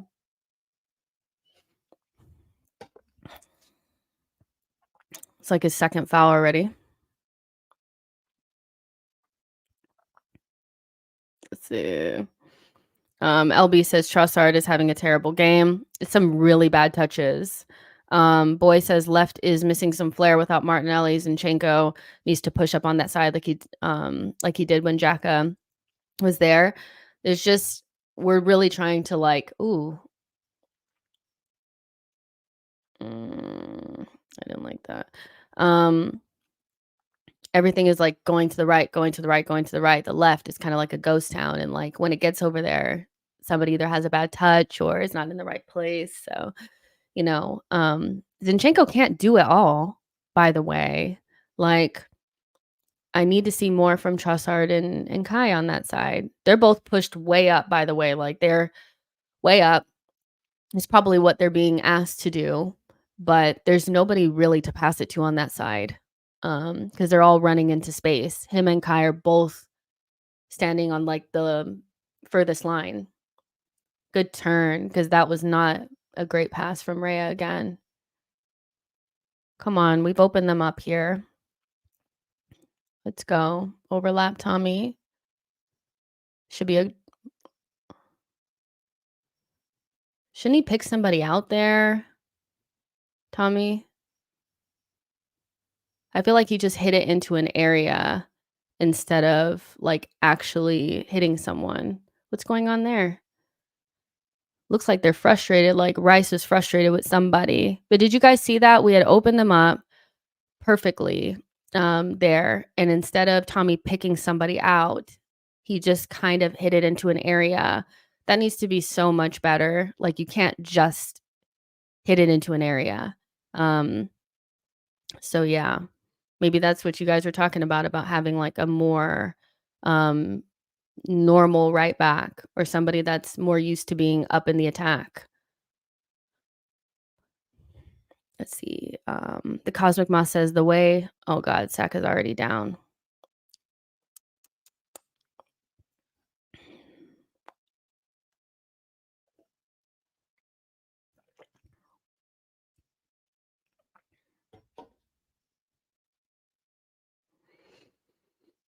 Could just be cramp, but he said it's tight.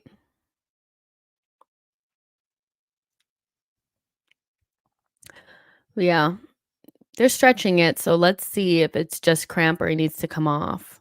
Um, but that all started from it's really good center forward play from Wahib and a very good finish. Um, so yeah, annoying, super annoying. Seawalder says Saka looks labored before that. Keenan says, I told you we should rest him for F's sake.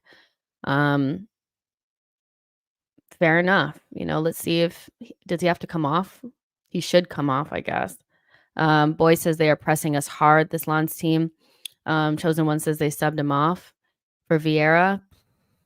Yeah, Saka needs to come off. So yeah, maybe I was wrong about that. Maybe he should have just not even played. But again, my whole point was that I do think we needed to go strong in this game. And I still agree. Like, I don't think Nelson and ESR being in this team or at this stage makes sense.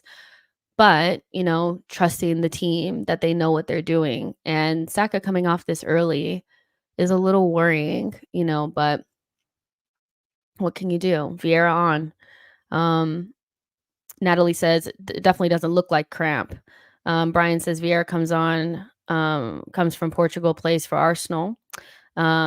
Simi says, but let's be honest, that Lens goal was beautiful. It was like it was perfect. It was like a perfect goal.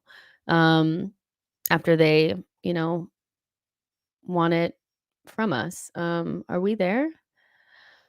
All right. This is gonna be kind of rough, I think. This is gonna be kind of rough. The left is just, I can already see frustration too. From like, you watch players and they're like, oh, there's something not right on that left-hand side. Because Trossard and Havertz, I wonder how many times they pass to each other. Come on, Declan. That's really good.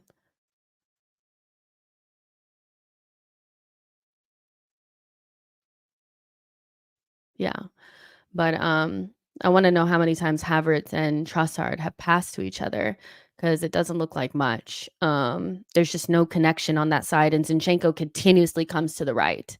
That's good. Another really heavy touch from Trossard. You get in that position, you have to take a good touch, like, that's the second time. Tomiyasu got in there, took a touch, and then just hit it into an area, poor. Trossard in, that's a perfect pass, perfect weight from Zinchenko. Why is he not taking a decent touch and then getting it across? Like, those are 2 really good opportunities that end in nothing because in the final third, we're not making the right decision or we're not being, like, our technique is not good enough. That's 2 already. Come on, win it.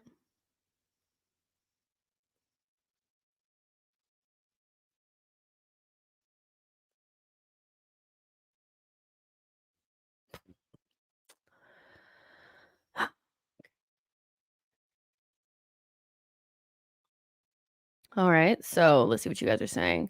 Mark says, I need to take a call. I'll be back in a little. Keep faith and positivity. Fair enough.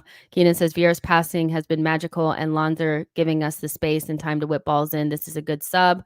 Let's see. Trossard, boy is saying Trossard and Havertz want to occupy the same spaces on the left hand side. Um, if I had Arteta's ear, I would suggest him swapping Odegaard and Havertz around for this game. Fair enough.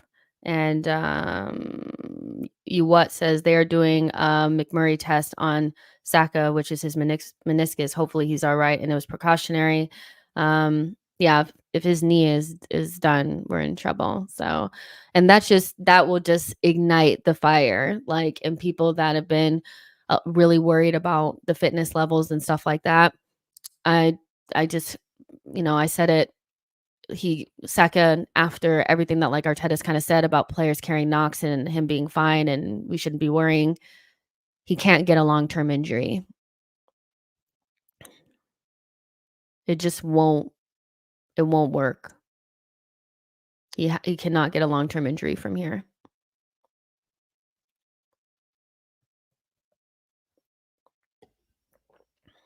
A decent build up here. Let's see if we can create a clear-cut chance. I think Zinchenko's having a good game, by the way. It's not really his fault that, again, Trossard's getting beat down. Um, he's getting beat down over on that side. Um But yeah, it's really not Zinchenko's fault that he's putting them in decent positions and they're not able to, like, put in the final pass. Um, our final ball has been really poor in the half spaces. Pass it.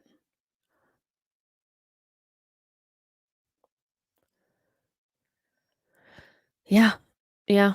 It's just we made one mistake and we were punished very harshly for it. It's the story of our lives, you know. Days of our lives. It's the days of our lives. All right.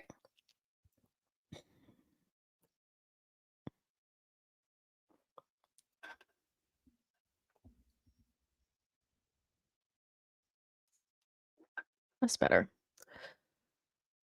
Come on, you guys. That's a foul, but the ref acts like he didn't see it.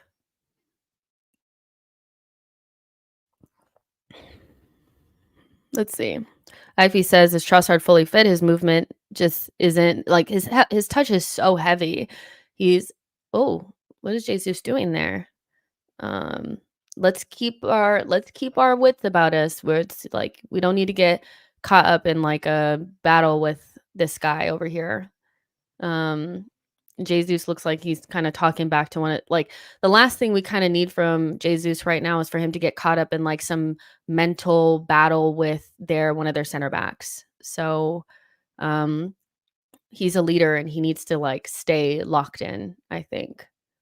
Um let's see. And Tom says Trossard has been really poor, would bring on Nelson in the second half. I mean, if Trossard's not having a good game, he'll be hooked. Like that's just the truth. Arteta has no qualms about, removing Trossard from a game. So he's having a poor half, similar to the half that he had against Fulham. And so he'll probably be off in the second half, but I'm not sure. I don't know.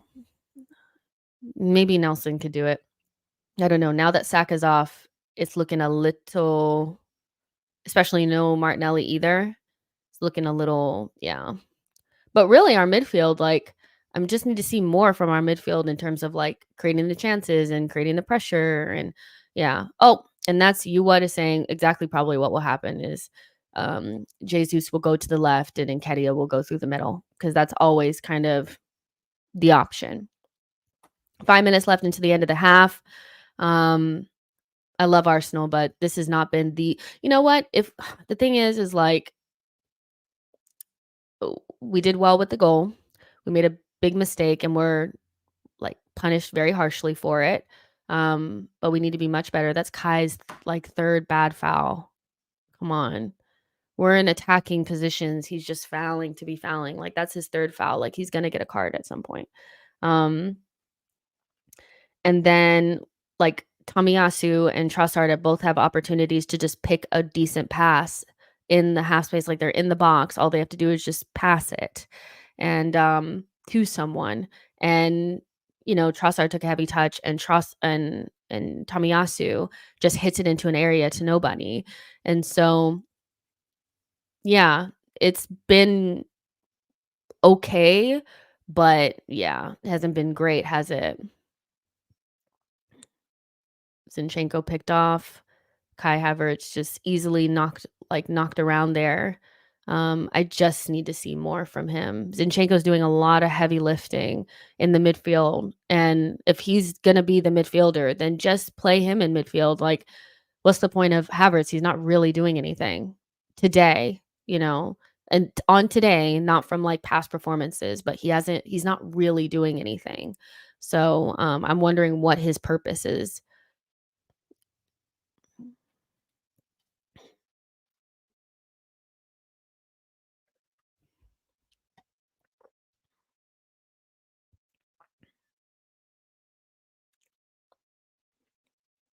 Hmm.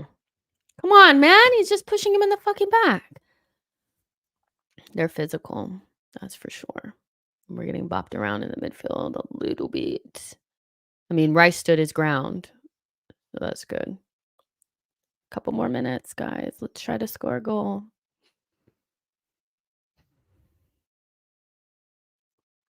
Good pass.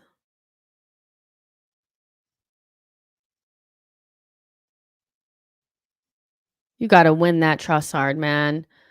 Come on. Sake, man. So bad. Yeah, there's a couple of players that are having mares. Trossard being one of them. Kai's anonymous, just fouling. Tomiyasu not the best. So, and now that Saka's off, we're in a little bit of trouble. So Arteta needs to make a decision. Like maybe you move Rice into the 8 position, take Kai off, and bring Partey on, and see if you can get control of the midfield. Take Trossard off. I don't know, but something not quite right here. Kai hasn't won a single ball. Look at Odegaard. Odegaard is like small and he won a tackle before Kai did. That's shocking. He needs to win his duels at the very least. Even if in possession, you're not the greatest or you're not getting on the ball, you have to win your duels. Period. Come on. Oh my god, I'm so scared when they pass it around at the back. Zinchenko is doing so much heavy lifting in the midfield. I just feel like it shouldn't be like this. Like, he was very influential last season, but he's doing a lot. Good.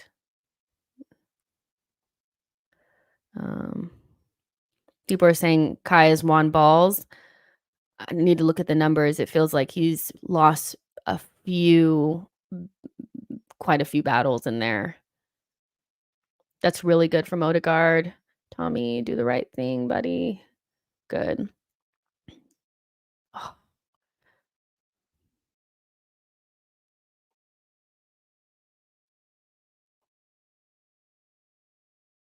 that's good from Saliba. Good entry pass. Really, I'm gonna say this. I think Jesus is having a little bit of a day like he did against Leanco when we played against Southampton last season, where the guy's kind of getting the best of him in the physical battle, and he better not like he's smiling now.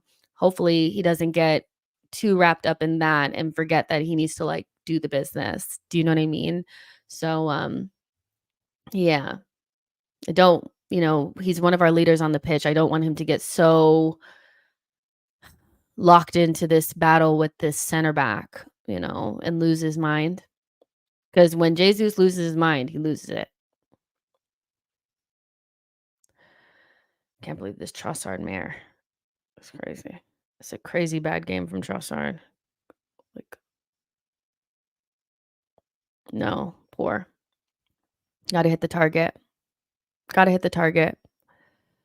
Gotta hit the target. Monk says only 2 shots isn't great at all. And Tom says Danzo as our Saliba backup would be great. Keenan says Lon's players are rough as hell and rolling on the ground. This is getting old quick. We have to persevere beyond this. I'm just feeling like I want to see like more from us. Like we know what their game plan is going to be. But we need players to step up. Okay. Kai won that one. Okay. Rice is winning his duels for sure. Oh, Vieira. Vieira. Okay. Halftime.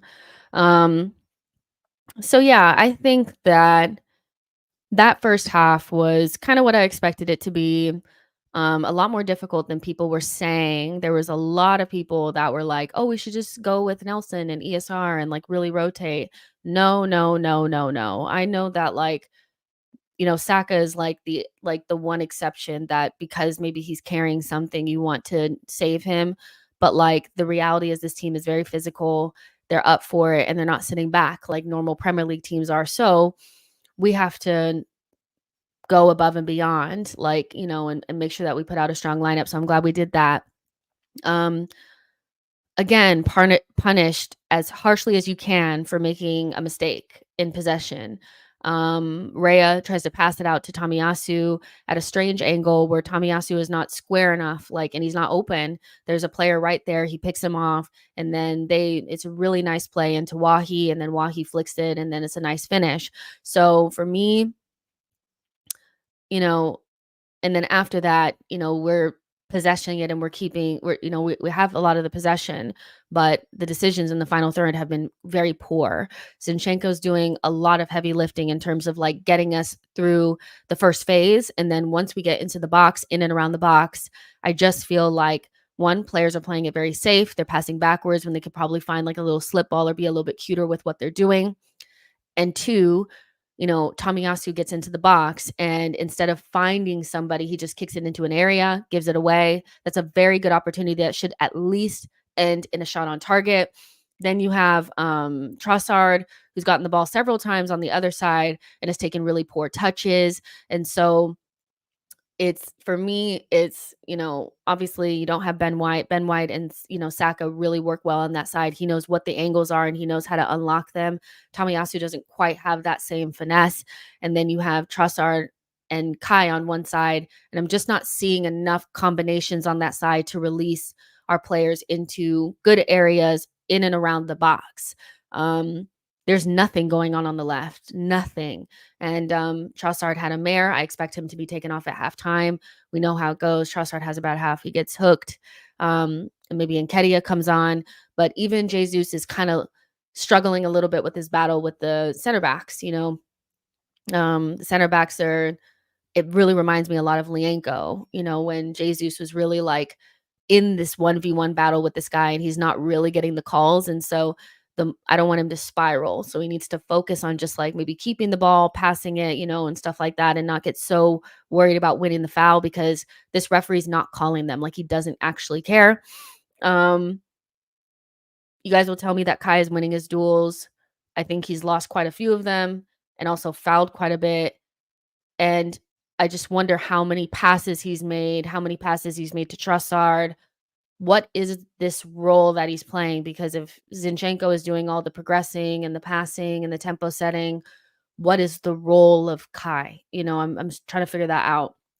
So poor half, I think if I had to rate it 1 through 10, I would give it probably like a 4 or 5 because the mistake that we make is really poor, very, very poor. And, everything else that happens after that for me, like it is what it is. But when our opportunities, like they're not ending in clear cut chances because we're not making the right decisions. And there's just been a lot. Like Zinchenko's doing so much. I just don't think he should have to carry the team in terms of everything that he's doing in possession.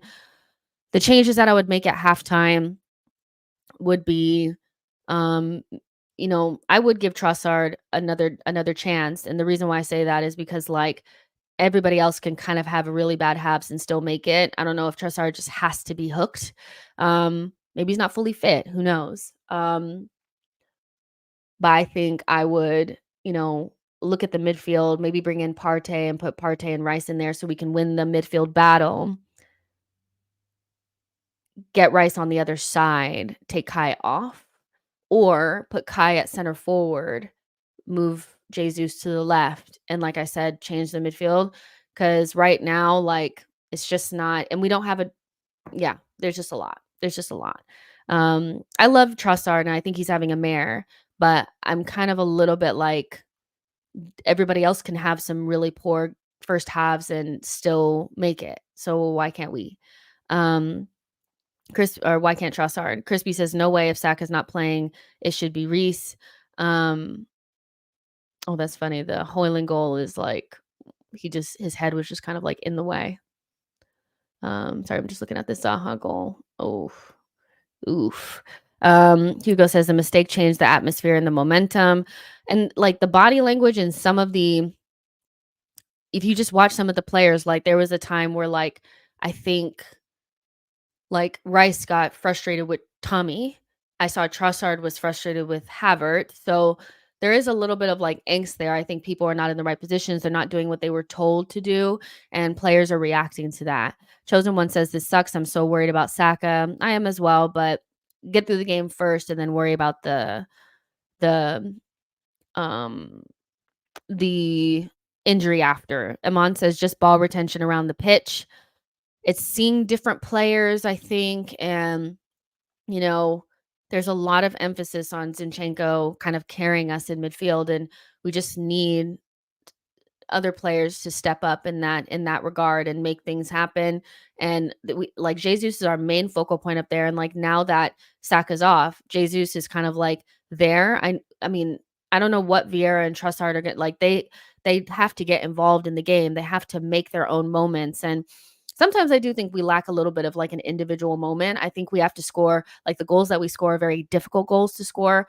And sometimes I just wish we would just like keep putting it into dangerous areas and then try to get on the end of things. Sometimes I think we just make things too difficult. And now that I'm like Trossard and Vieira on the pitch, they're not really individual. Like they can have individual moments, but they're very much a part of a system. So I'm wondering where that spark is going to come from.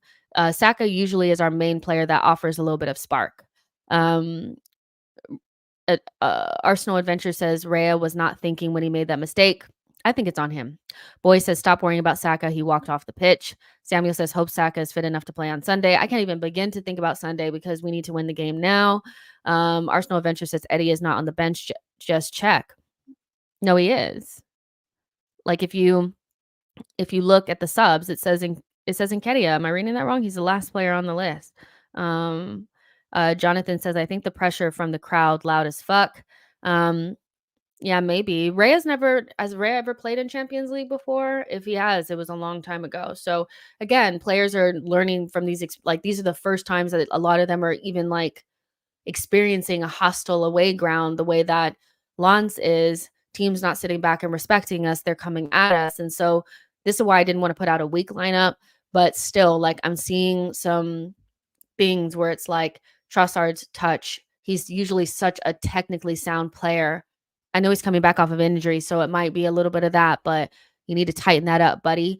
Kai Havertz, where are you? What are you doing? What are you offering? Like, where you at, buddy? Tomiyasu, can we look for a person in the box? Can we not just clip it into an area? Can we just take our time and just look? Because there was several players there we had opened up really nicely. Like, that one pissed me off more than anything because I know he just put it into an area, and he's much better than that. Hugo says Kai is playing better than Sunday, in my opinion. I don't agree. I think he's been worst on this day. I think he was much better against Bournemouth, but not. It's just like there's nothing to write home about. That's for sure. Let's see. Artie says Trossard not really confident 1v1, had at least 3 chances and just slowed everything for a back pass. Coco says Trossard is not getting the right support, in my opinion. Every time he has the ball, there's 3 or 4 Lens players are targeting him. He needs more movement around him. Dynamic running would be great. If I could just see a dynamic run at some point from somebody that says, give me the ball, that would be cool. And like, I think that's the one thing about, like Kai, I think in particular, it's like when he makes runs, I don't think he makes them with like any sort of conviction. And so him and Trossard, if Trossard stays on, has to they have to make it work on that side. They have to make it work on that side, and they need to combine together to open up spaces. And I swear they probably passed it to each other maybe twice in that half. Zinchenko probably has the most touches. And now that Saka's not on, they don't have their beacon of light over there on that side, so they need to figure it out. Dale says, where's the confidence dividend for Havertz? Mike TV says, a lot of pressure on the players. Havertz always a passenger. Stone says, Trossard isn't a winger. It's simple. Coco says, I don't even think Lens are attacking that much. They are defending and making it difficult for us. That's it. We need to find a way to unlock their tight defense.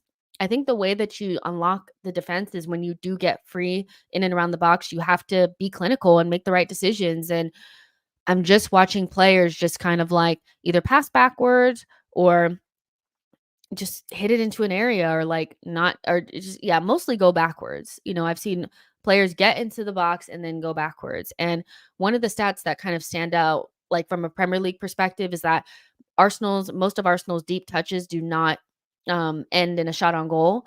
And so basically, even though we're getting in the opposition's box quite a bit, we are not creating chances from those areas. And a lot of times this season, what I've seen is instead of an incisive pass or, across like a cutback, I'm seeing players turn around and go all the way back. And I don't know if that's like a little bit of like scared because you don't want to lose the ball or you don't want to make a mistake, but it's not working. It's not working. Aman says, oh yeah, you guys are talking to each other. Stone says Trossard isn't a winger and Trossard should be an 8 instead of Kai. Coco's, I already read that one. Boy says Arteta needs to tell Zinchenko to stop always going into the midfield. We need width to stretch their press and make space for our play. Emilio says, I don't know why, but Chelsea play better football than you lot. Chelsea just missing Osimhen. Play better football, yet way below us in the table. That's fun. Dale says this game calls for Nelson. Some directness would be nice. That's for sure. CC says, can other players step up? Can't all be on Saka. I agree with that. Crotty says a draw isn't a bad result away from home. We just can't give them another goal. I think if we start thinking about drawing, we'll lose. So we need to win the game. This game is there to be won. So yeah. Saksham says Arteta is finished bringing Vieira as a right wing. Who else do we have? You can put Nelson over there, but I still think Nelson is better off of the left. So Samuel says Martinelli suits this kind of game as pace would have helped. We don't have Martinelli. So Trossard, Vieira, Gabriel Jesus, Odegaard, Zinchenko, these guys, they just have to step up and make it happen. We can't have perfect settings all the time in order to win a game. suck it up. Somebody step up, it's just that simple. On a set piece, win a penalty, win your duels, take a shot, so yeah. Arsenal Adventure says we cannot just say we need Saka every time if we're going to compete. Our other members need to step up. I agree. I agree with that 110%. I think not like it's a good thing that Saka's not there, but I do think that like the rest of the team needs to realize that like Saka can't be the only player that does stuff. Like he keeps the ball, he gets us into good dangerous positions, he does all the things, but other players need to do the things as well. And so yeah, we'll see how Arteta deals with the second half, but I'm just seeing a lot of like reliance upon Saka and Zinchenko to get us up the pitch and create, and Saka to make the goals happen. And there's like 6 or 7 other guys that could like do something, so there you go. Artie says, I don't get it as well when players are in the box or very near and they intend to pass to the middle of the pitch to pass around, even not trying to make I get what you're saying. I don't know what we're doing. Philip says, we'll take them down with an improved performance this half, hopefully. Saksham says Chelsea are mid-table team. Those guys suit mid-table banter with Fulham and Palace and etc. Boy says Lons are going to press us hard the same way that they did at the start of the match, and they'll try to nab a goal. After that, they'll sit with 10 men behind the ball.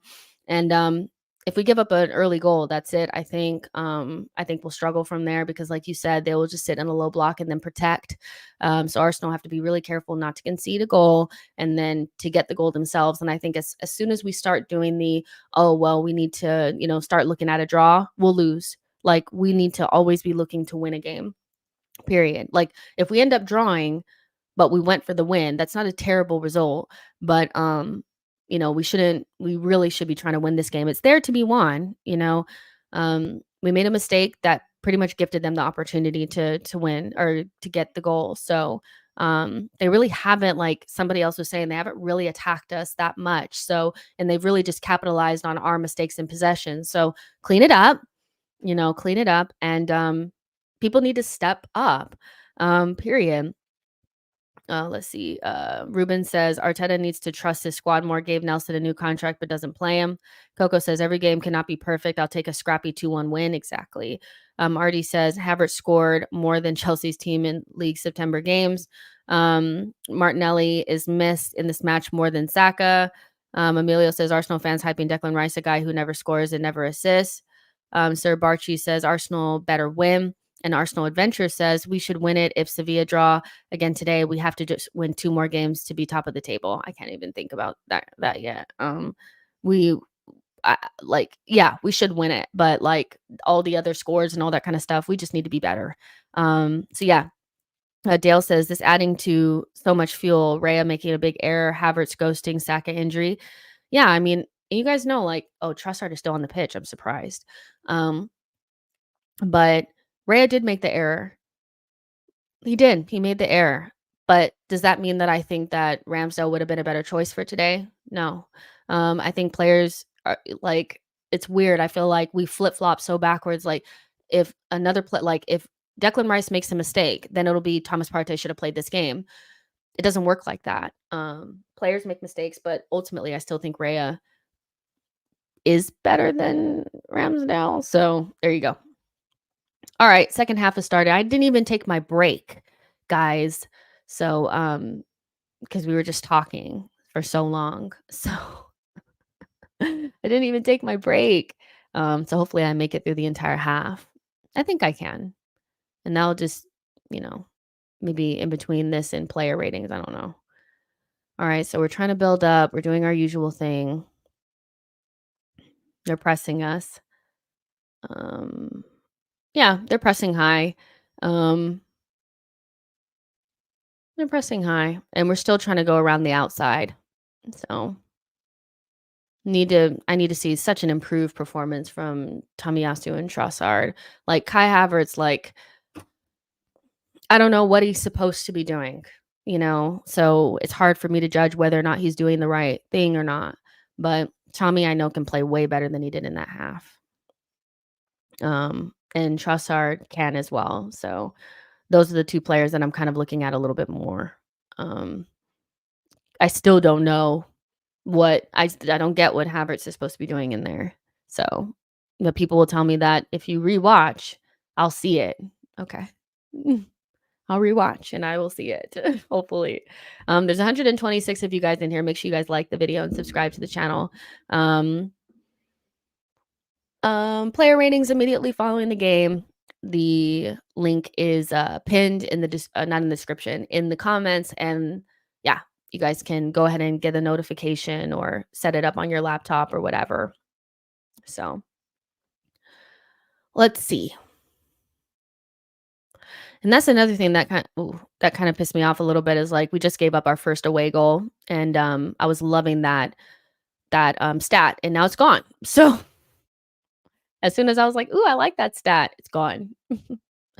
So poor. Lons are really locked into this as well. Like they very much so feel like they're in the game. They're not scared. They're very confident. Like PSV were too. Like PSV were very confident. They played their way the whole game. They never sat back. They never, caved. And that's the difference between being in Europe and being in the Premier League. That's really good from Jesus. Oh, that's such a poor pass from Vieira. Come on, you guys. And that was really good play. And I'm not on the pitch, but I feel like we should be making those passes. Win it, Kai. Come on, good. Jesus, that's really, really good. Do the right thing. Find someone. How did that not go in? How did that not go in?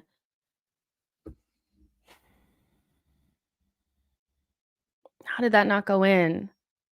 Really good pressing from Jesus. Havertz delays. Finds the pass to Trossard. Trossard takes his time, takes the shot. Probably should finish it on the first one if we're honest. And then he kind of like they stop it. So on the line basically. So that was really close. But that's just kind of like a good example of just taking your time a little bit more in the box. Like, I think Trossard still should score, but that's much better than just like losing it, you know? Damn. This game is on a knife edge. It really is. Jesus is getting absolutely like killed over there. Can we get a fucking card? God. Jesus is getting killed. They're hurting him. Call the fucking foul, right?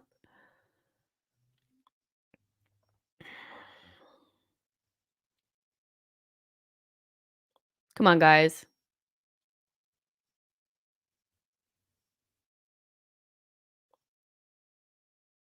Come on.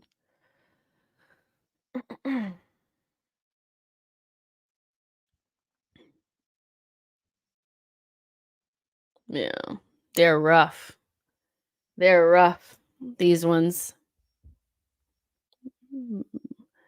Really big physical battle on our hands. And we need to be up for it. Teams aren't just going to let us just have possession. Got to earn the right to play.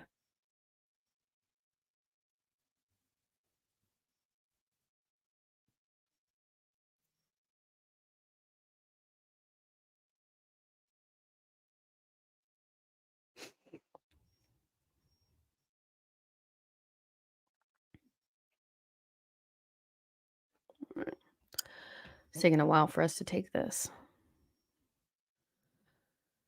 Ugh. You guys, fucking seriously, get it over the first man. Come on, that was so shit from Odegaard. I can't even believe it. Can we have some quality on the ball, please? Oh God, I'm scared. What's going on here? We go all the way back. Okay, make a decision. Who's going to take it? Yeah, but that was really poor from Odegaard. We just haven't had enough quality on the ball. Not enough. Slick passing just ain't there. We've had Almost 350 passes. They've had 146. We've had quite a bit of possession in this first half, but just not enough quality.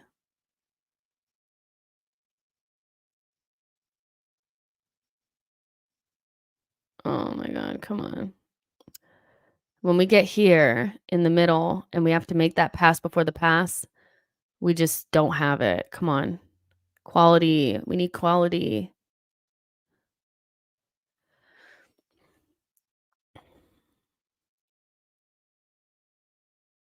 Where's the vision?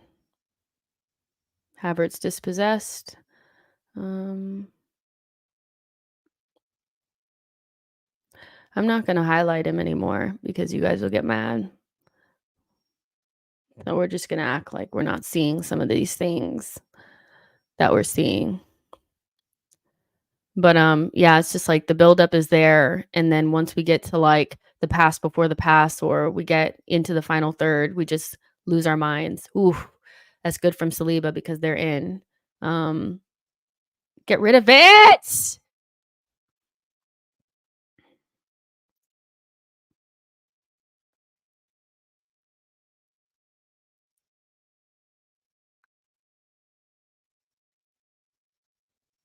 And, I'm just gonna act like I'm not seeing it.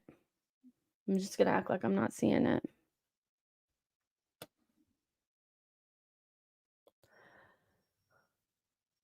It's not even a foul. That's literally not even a foul.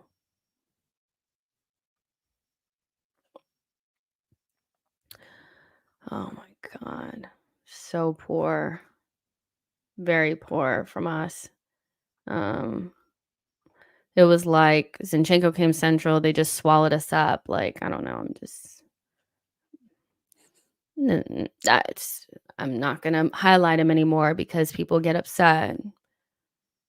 But we just need to be a lot better on the ball.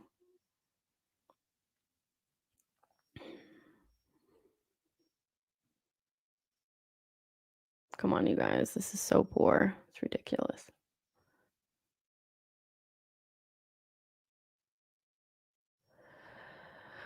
All right, can we get out?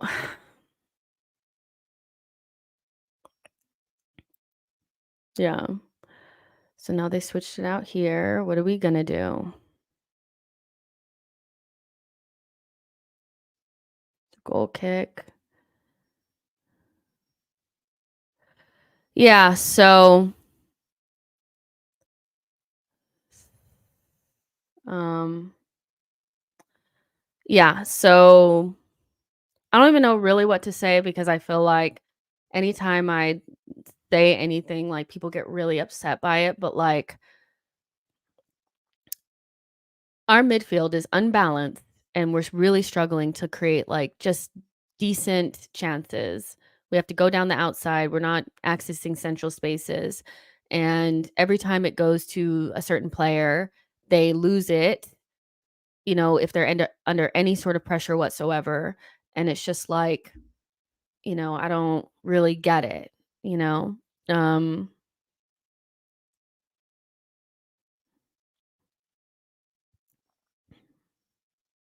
so I don't know what to say.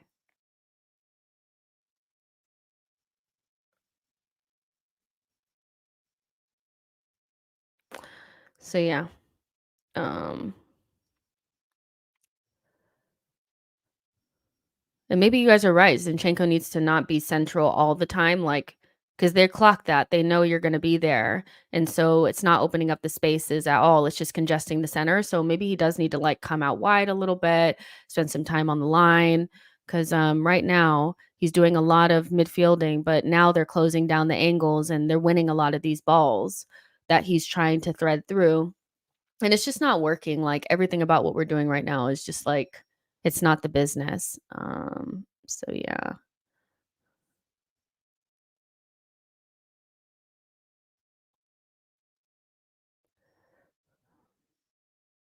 Hmm. Um, Alistair says, I feel like we're missing a bit on energy and Nelson or ESR. Boy says Zinchenko is congesting our midfield by always wanting to go inside. He needs to go wide. Let's see. C. Wilder says it's going to take something bordering on a miracle for me to change my opinion on at this point. Ionle says Odegaard sucks. My God, watch him ghost with no Saka. I mean, can't control and dictate against Lons. Fair enough if you think that this is on Odegaard, and fair enough. Brian says ESR can be the new Wilshire, just needs more playing time. Jess, couldn't be talking about my precious Kai, could you? Nah, man. Dale says, who else is getting Europa League vibes? We're not stepping up to the occasion. That's what I'll say. Jordan Hill says, so every time they thrash a team 4-0, they go back to being inconsistent. I think it's just a different type of opponent. Tomiyasu is going to get called for another foul, isn't he?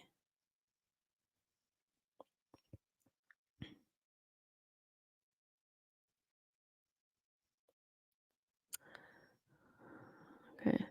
Trossard, can we win a ball and keep it? Oh my God, that's so bad from Trossard. He should have won that. What are we doing? Why can't we just win a simple ball? Like Wilsey says, damn, I've got back and there's so much negativity. I think it's just because like we're not really playing well.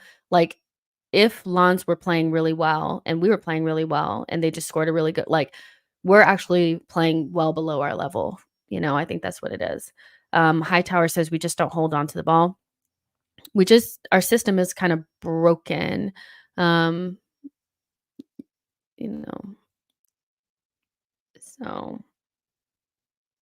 yeah. Let's see. Zinchenko has the ball, and everybody's like really close here in this midfield area. I'm like, it's like we don't really run into space. Like it's weird. We don't really want to move out of our areas. Like I'm not seeing enough like movement. Kai Havertz and Trossard are both going like running away from the ball. So if you want to pass to the left-hand side, you can't. So you have to pass to the right. And there's no Saka, so we don't really want to pass over there anymore. So we go long. That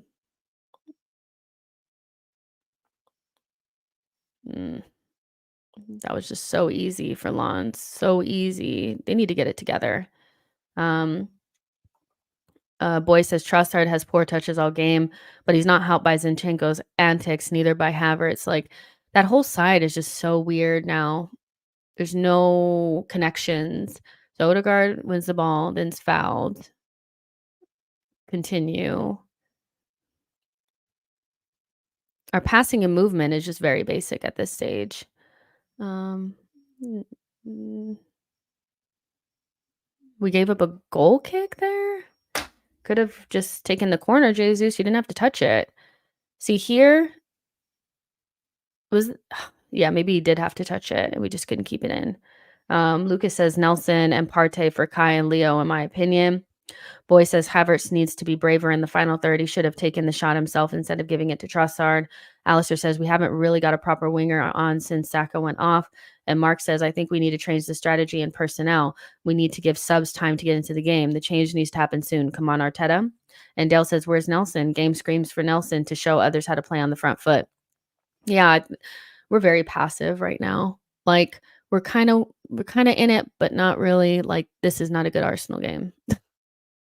Or like Gabriel just wanted and just headed it straight to them. Why? Okay. Zinchenko wins it, pass it to Trossard. He dangles the leg out, doesn't win it. Why? Havertz fouls. Yep. Every time he gets near a Lons player, he fouls instead of like, I don't know. We need to make changes. This team hasn't worked. They look very bad. So I'm trying to be fair. I really am. But I'm just seeing some really bad performances here. And our midfield is like, without like Zinchenko, he probably has 3 times as many touches as anybody else in our midfield. I think that that's a big problem. Like you can't have one guy dictating all the play, trying to be your main creative hub. Like we do need more from Odegaard, Rice, and Kai Havertz, like all 3 of them. They need to be the ones creating the chances, for our wingers. And right now, like, you know, Rice is trying to do a good job cleaning up. Odegaard is a little quiet, and Havertz is nowhere to be found. Um, is that the role he's supposed to be playing or what? So, really struggling here.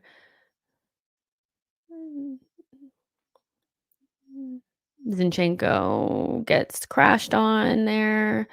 Trossard's running really slow to his player. Just kick it out.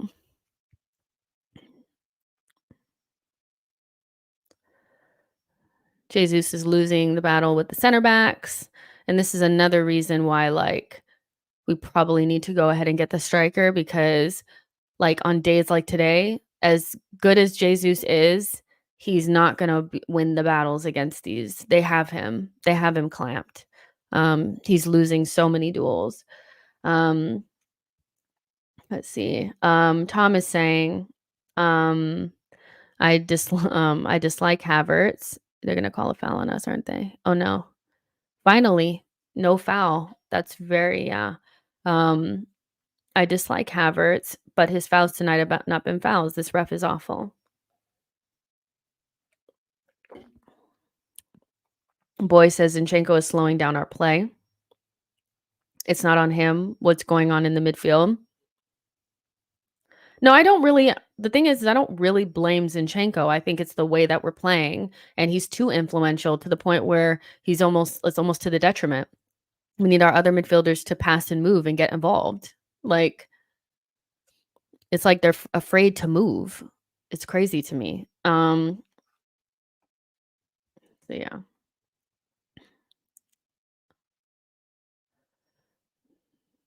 There again, Gabriel. Fuck's sake. I know we concede. Almost. But that all came from Gabriel was dribbling forward and Kai's running away. And then Gabriel passes it to him, and now everybody's out of position. Both times that we've been caught out, that one's not a goal, but each time that we've been caught out, it's somebody's running away when the person on the ball is trying to pass it to them. They cut out the pass and they have a good chance on goal because everybody's out of position. Like, I don't know what Havertz is supposed to be doing. Is he supposed to be coming near or no? Because Havertz is running away. Is every time like they pass it into space, he's coming to. He's running away. They pass it to his heels. Like, what's going on? We're we're teetering on the edge of losing this game because like we're just terrible right now. Boy says Lons are going to score eventually. They actually got shots of when they get into our third. Exactly. They look better than us right now. They're just waiting for us to make mistakes, and we're making mistakes constantly. Ayanle says, what's the point of Tony in January if the midfield can't create and control midfield? Havertz and Odegaard are mid as hell. How you're going to wrap up Odegaard in that is kind of weird. It's the agenda against Odegaard is a little strange. I don't know where it's come from. But fair enough. If you think Odegaard and Havertz are on the same level and they need to be wrapped up in the same package, then okay. I see it coming. People are trying to go after Odegaard. It's actually very strange. Hightower says it's like they've never played with each other. I mean, you remove just like one or two pieces and we look, yeah.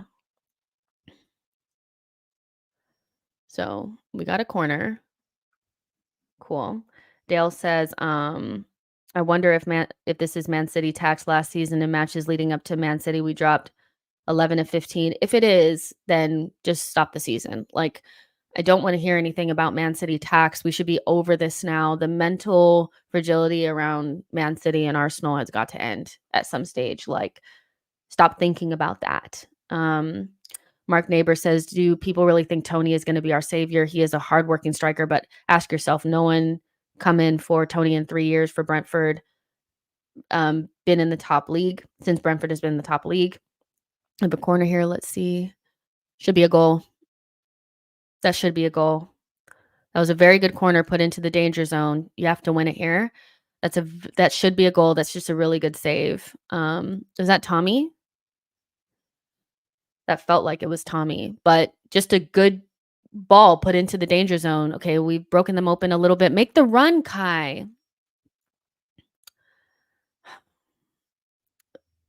So I could be wrong here. I could be wrong here. But when Odegaard tried to pass that through to Kai, he had to delay because Kai wasn't really making the run. And then when he started running, they cut off the pass. You could say it was a bad Odegaard pass, but um, is it just saying it needs to be a better pass from Odegaard? I think Kai needs to make his run faster because he was kind of just waiting. Mark Neighbor says, Tony, he'll be a good addition, but I hope people are not thinking Tony will be the savior.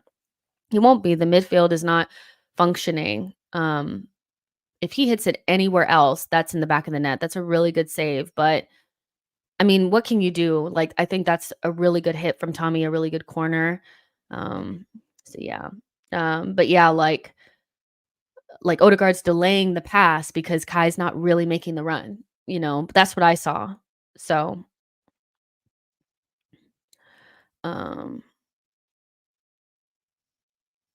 we get up in there. And you're saying, I don't know why Odegaard slowed down. He slowed down because Kai wasn't making the run and he was delaying, waiting for him to get into the space. Like, that's what it looked like to me. But it could have just been Odegaard needs to make a better pass. I can accept that as well. Nobody's really been decent on the ball today. Nobody's been on it. Can you protect it? No. He has no one to pass it to. Tommy has no one to pass it to. Tommy had no one to pass it to. No one. No one, no one, no one, no one. He got the ball and he was just swallowed up. Nobody was making a run into space or anything. Like, we're too stagnant. Like, we're actually not. I don't know. Maybe nobody wanted to go because they wanted him to like turn around and pass it backwards. But like, he's in space. Like, make a dynamic run. Oh, shit. We concede, don't we? Oh, well. This is going to be a bad day.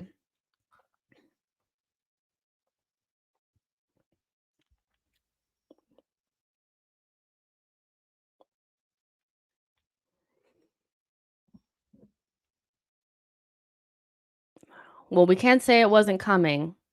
We cannot say it wasn't coming. They've been the better team, and we've just absolutely shot the bed here.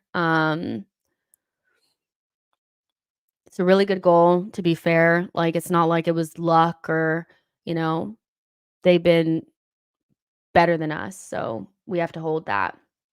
I said it was coming. It was coming. And yeah. Arsenal it was weird because a couple minutes ago I was like, we're definitely losing this game because look at them. They're just in behind. We're jogging. We're jogging. He makes a good run. Who's tracking him? Like, it's just simple bullshit right there. Like, is anybody there? Yeah, we're definitely losing this game now. Like, first of all, Arteta didn't make enough. He didn't make any changes, and we desperately needed them. And we've just looked well off the pace. Like, we're 100% losing this game. We're not going to come back now. We're just they've been beaten by a team that's playing better than them. But yeah. Good job, Arsenal. Way to go. So now he's making the changes. That's so poor.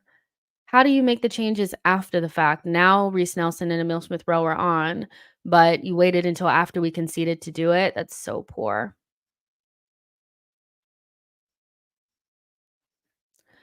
And now we're just gonna be like panicked for the rest of the game.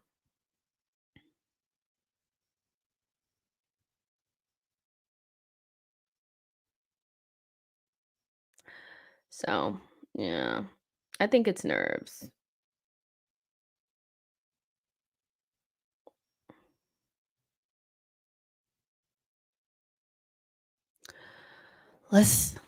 I'm so disappointed. But at the same time, you kind of know when it's going to be a bad Arsenal day because we usually start off really poor. When we're good, we start off good and we play good the entire time. When we're poor, we're bad from the beginning. And we've been poor since basically the time that Raya passed the ball to Tommy and it was picked off and they scored the first goal. Lons, their game plan was perfect. They just waited for us to make mistakes and they've scored 2 nice goals that were pretty easy, so oh, and they're also just brushing us aside. Like physically, we're just not up to it. We're not up to it. We're not up to it. So, and Arteta's giving them 20 minutes when he probably should have subbed whoever he was gonna sub off, like, maybe 10 minutes ago, like, before the goal. Um, yeah, we're getting bopped. Um, let's see, Brian says Kai is secretly replaced by a lazy Ozo. Alistair says, "Just need a goal to get out with a draw."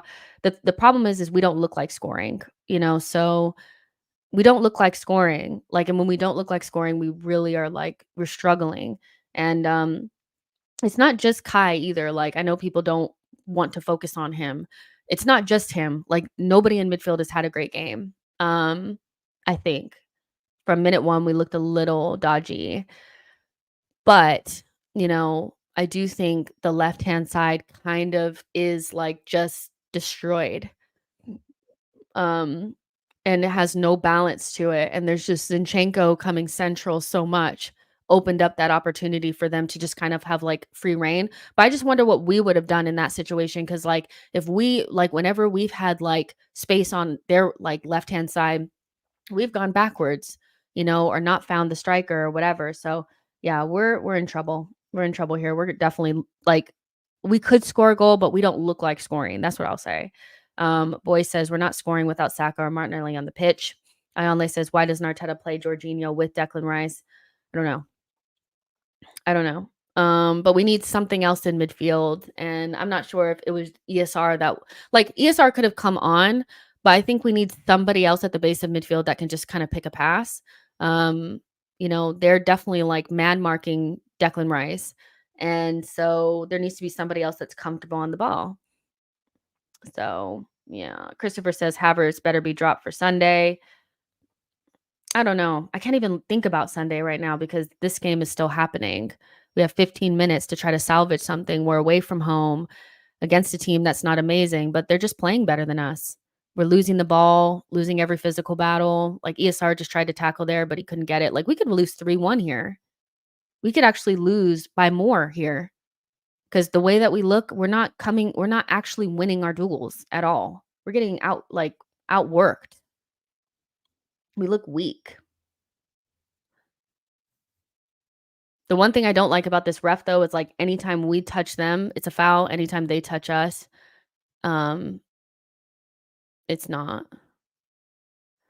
So you're underlapping here. Why? He's underlapping. Then we slow down. Vieira passes it to Odegaard. Odegaard recycles it, and we slow down. Hmm.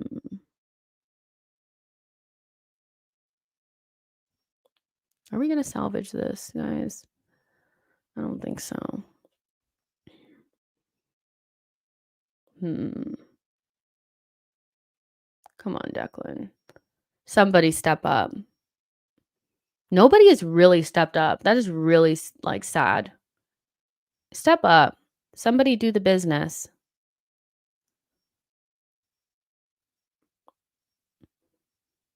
And you know what pissed me off? I mean, we haven't lost yet, but all up to this week, everybody or like up to this game, there was just too many Arsenal fans saying, "We are unbeaten, we're unbeaten, we're unbeaten." I'm like, stop saying it. We're gonna lose. I thought it would be on, against Man City, but it's actually gonna come midweek. Oh my goodness. We're so bad when it comes to just like passing. I don't know how to say it. I don't know how to say it, but we're just so bad at passing the ball right now. Keenan says the biggest problem I see is when we need a quick counter, Odie or Havertz tend to slow play down and circulate, killer ball, correct option. Yeah, we're just not really, I don't know. We're not really flowing right now, and we are slow on the ball, ponderous on the ball, and we look afraid. Like, I think when you're afraid to lose it, you lose it more. We're not clicking enough to do those one-touch passes or even two-touch at this stage. Like, everybody has to take a million touches to get to the next pass, so everything is not, like, automatic. Um, so yeah. Whoa, whoa, whoa, whoa. Come on, you guys. This is just so poor.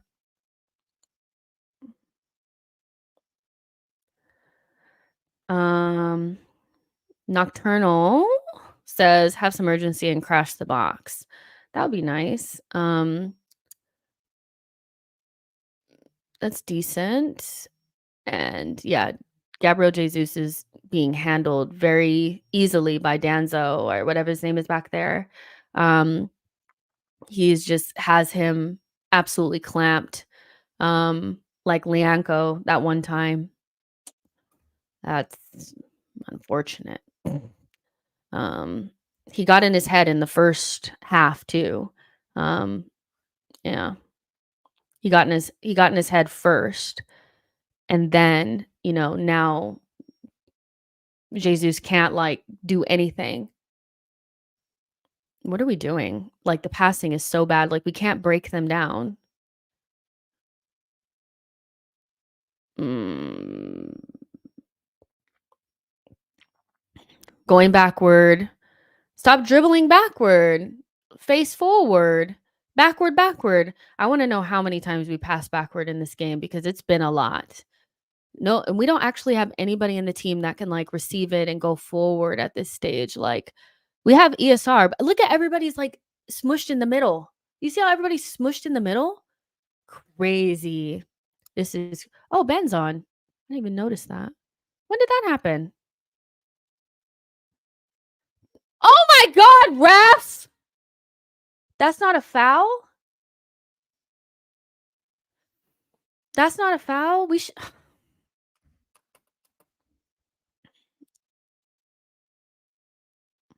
pass. Fast. It's like they think they have all the time in the world. Just pass it quick. Like, at least attempt to pass it quick. We're so ponderous on the ball. Good ESR. Oh my god, Jesus is having a mare. Can't lie. After the goal, he's done nothing.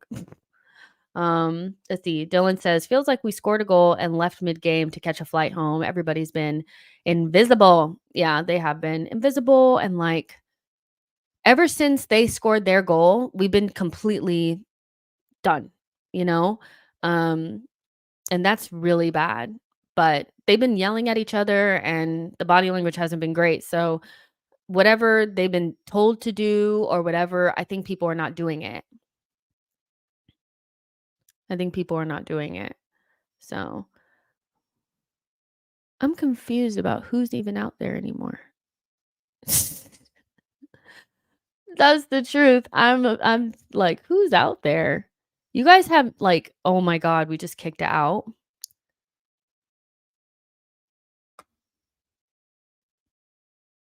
Ify says, "I know I said I didn't want him, but Tony would have bullied all these guys. These guys are really physical." And um yeah, we're just not really in the game. Is Odegaard being hooked? Damn. Yeah, he didn't have a very good game. Who's coming on? Partey? Um, yeah, Odegaard hooked. No, I thought that was Partey. It's fucking Nketiah.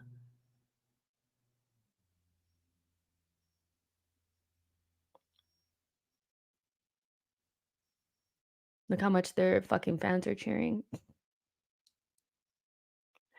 That guy had a quality game. This guy coming off, like that guy, the Danzo guy, like they've had really good games. Like they've actually had very easy days out. Like they've worked hard, but we've actually just played like straight into their hands. Um, but Arteta's subbing out on Odegaard for Nketiah. I thought it was, all I saw was the top of their head, guys. Um, but I thought, maybe bring on Partey instead, but yeah, he's just thrown the game basically at this stage. But you have 10 minutes to go, and since they've scored, we haven't had a shot on goal. Like we haven't even like got into their box. Like this is shocking. Hmm. Arteta looks crazy right now, to be honest. But It's a typical Arsenal game where we look toothless. So we broke through the lines here, and, now what do we do? Reece loses the ball. Yeah, Reece lost it. We have to keep the ball. It's so easy for them to just, like, brush us aside. Um, this is what you really need some, like, physical players for. We have a lot of ooh, Tommy got beat there pretty badly. Is Tommy gonna go get the ball? Well, there's gonna be some really low ratings. I can't even deny some of these players, I haven't seen them play this bad ever. Jesus looks finished out there. No speed, no nothing. They're easily playing out of the back here. We're losing and we're jogging. You guys. You guys. Serious fucking Lee? I'm not even fucking kidding. Like, we're losing. We're losing and they're not like running hard or trying. Like, they're trying, but like I'm seeing so much fucking jogging. We have 8 minutes left to try to get a goal, and they just look who is stepping up here? We got some real weak mentalities out here. Shit. We're so bad, you guys. It's depressing. It's depressing. They've absolutely done us here. We should not be losing to this team, by the way. I know some people will say, well, it's a hard game away from home. No, because we haven't even played our best. So I can understand more if we played well. We're playing so bad.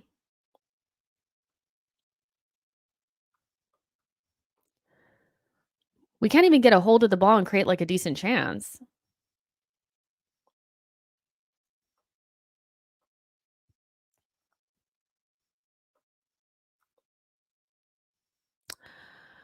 Try to win a duel, you guys. Try to get a hold of the ball. Do something. My God. So bad. So poor.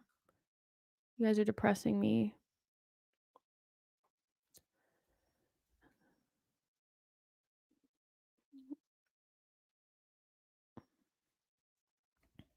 How he hasn't subbed in like Jorginho or Partey at this stage, I will never know.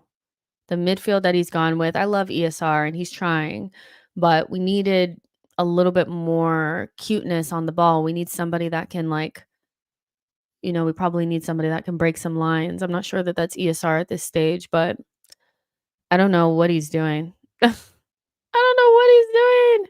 He just lost it. This is why he plays Saka all the time. It's because we really can't do anything without him. We've actually looked so bad since he's like we were not great to begin with, but we looked really bad once he came off. Eesh.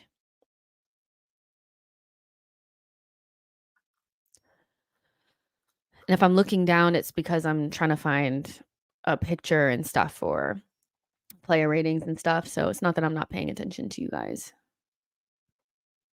Trying to do multiple things at a time.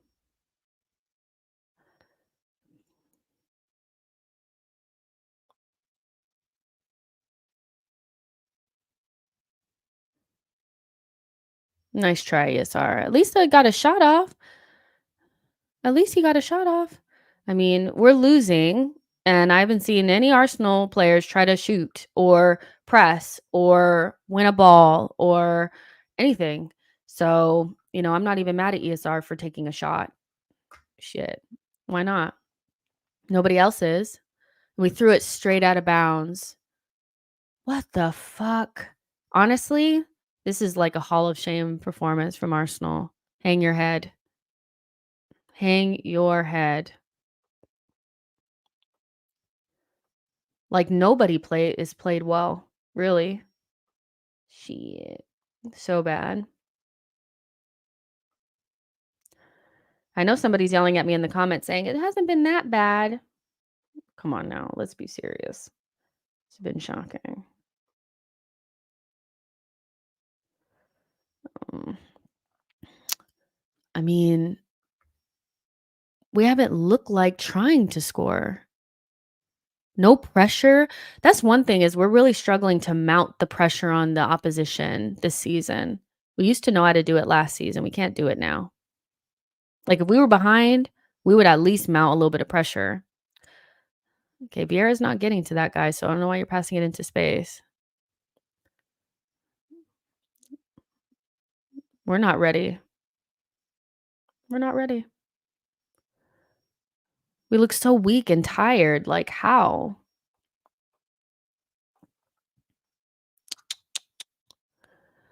We fouled there, didn't we? Shit. Guys, I don't even know what to say, man. This is so poor.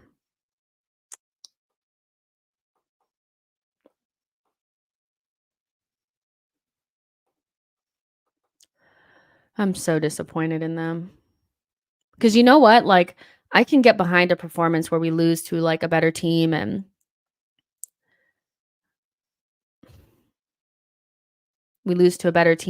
we played really hard and stuff. But I'm just not even seeing like enough effort to really get behind this. Like, I'm seeing a lot of like half-ass clearances, some walking. Like, are they serious? Like, this is Champions League. Like, this is what you guys wanted. This is what you worked really hard for. Why are we walking? It's terrible performance. We have 3 minutes, not even, to try to score a goal, but, I mean, they've basically just been able to just chill for this whole second half. Fuck, so bad. Reece Nelson dribbles out of bounds there. But I'm telling you guys, when we start bad, we finish bad. Like, we're the type of team we need to be good the whole time, like and if we gradually get worse, we gradually get worse, but when we start off like this, we don't rebound, like, there is no changing the game or anything. It's one thing about Arsenal, like, it doesn't happen very often because usually we do play pretty well, but when we start off bad, it's a bad day. Everybody just plays bad and just continues, and it's like alert it's like a contagion where one person is bad, makes a couple bad passes, then the next person does it. Okay, we're in here. Passing backwards, and we're in. How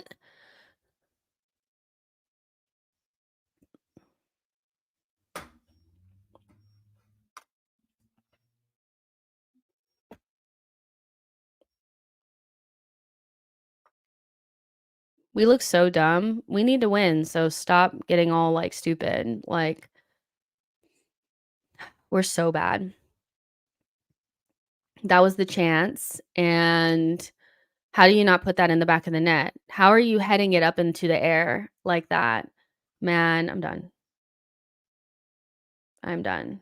I am fully setting up the stream for the player ratings, and I'm telling you guys right fucking now, like, they're gonna be so bad because this is our worst performance of the season, and it's not even close. Like, it's really, really bad. Um, Jesus is complaining and stuff, like, I mean, you popped it back up in the air with your head. Why?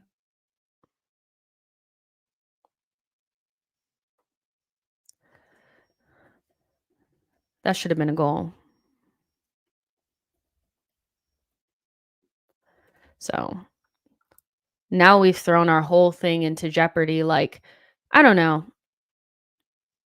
I don't know. I don't know. This does not bode well. If we can't go away to these places and win a game, like, or even put in a decent performance, like, I'm very skeptical about us getting out of this group. No, we'll get out of the group, but I don't know. But what is this performance? Like, really I don't really get what the performance is.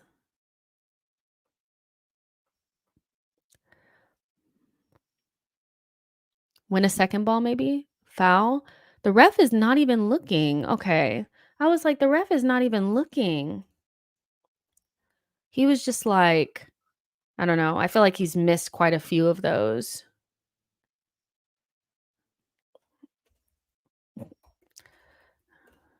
Arteta getting yelled at by the ref? Maybe because you've missed so many of those.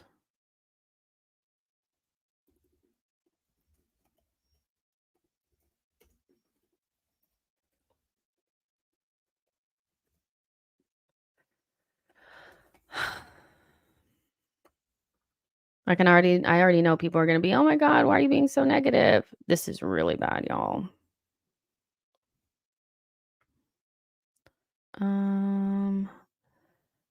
Let me They're so bad.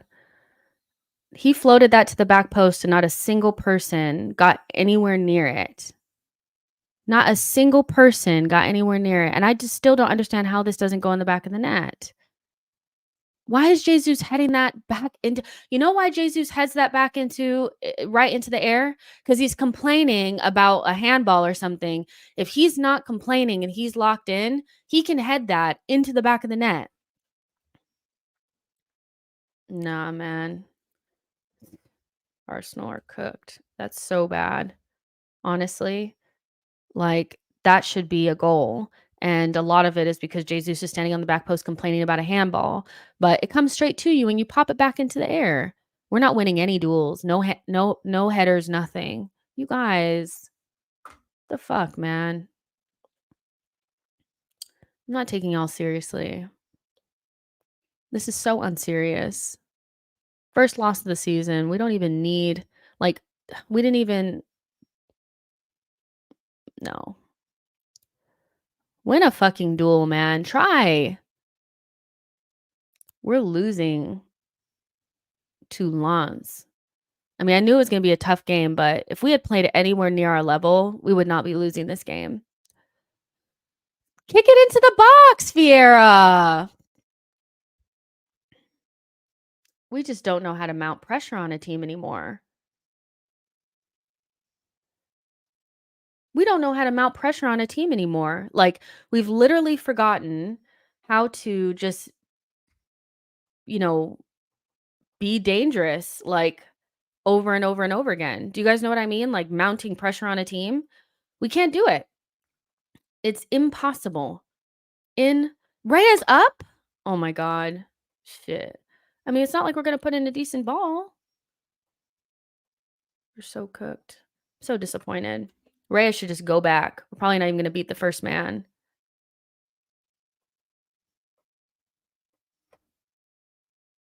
Man, so poor.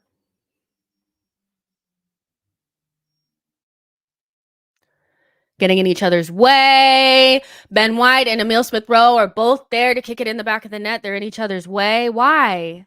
Why are you in each other's way? We don't I'm so sick of them. Man, fuck it.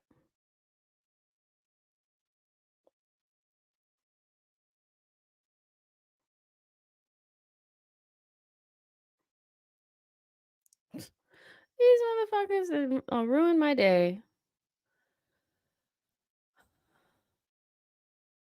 Anyways.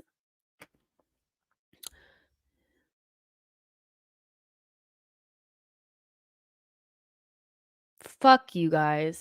All right, you guys. I'm going to go to the player ratings. Make sure you guys meet us on that side. And thank you guys so much for look how they're celebrating. This is a huge win for them because this is a huge win for them. Huge win for them. I'm going to hop on over to player ratings. I will see you guys there. Love y'all. I do love you guys. Bye.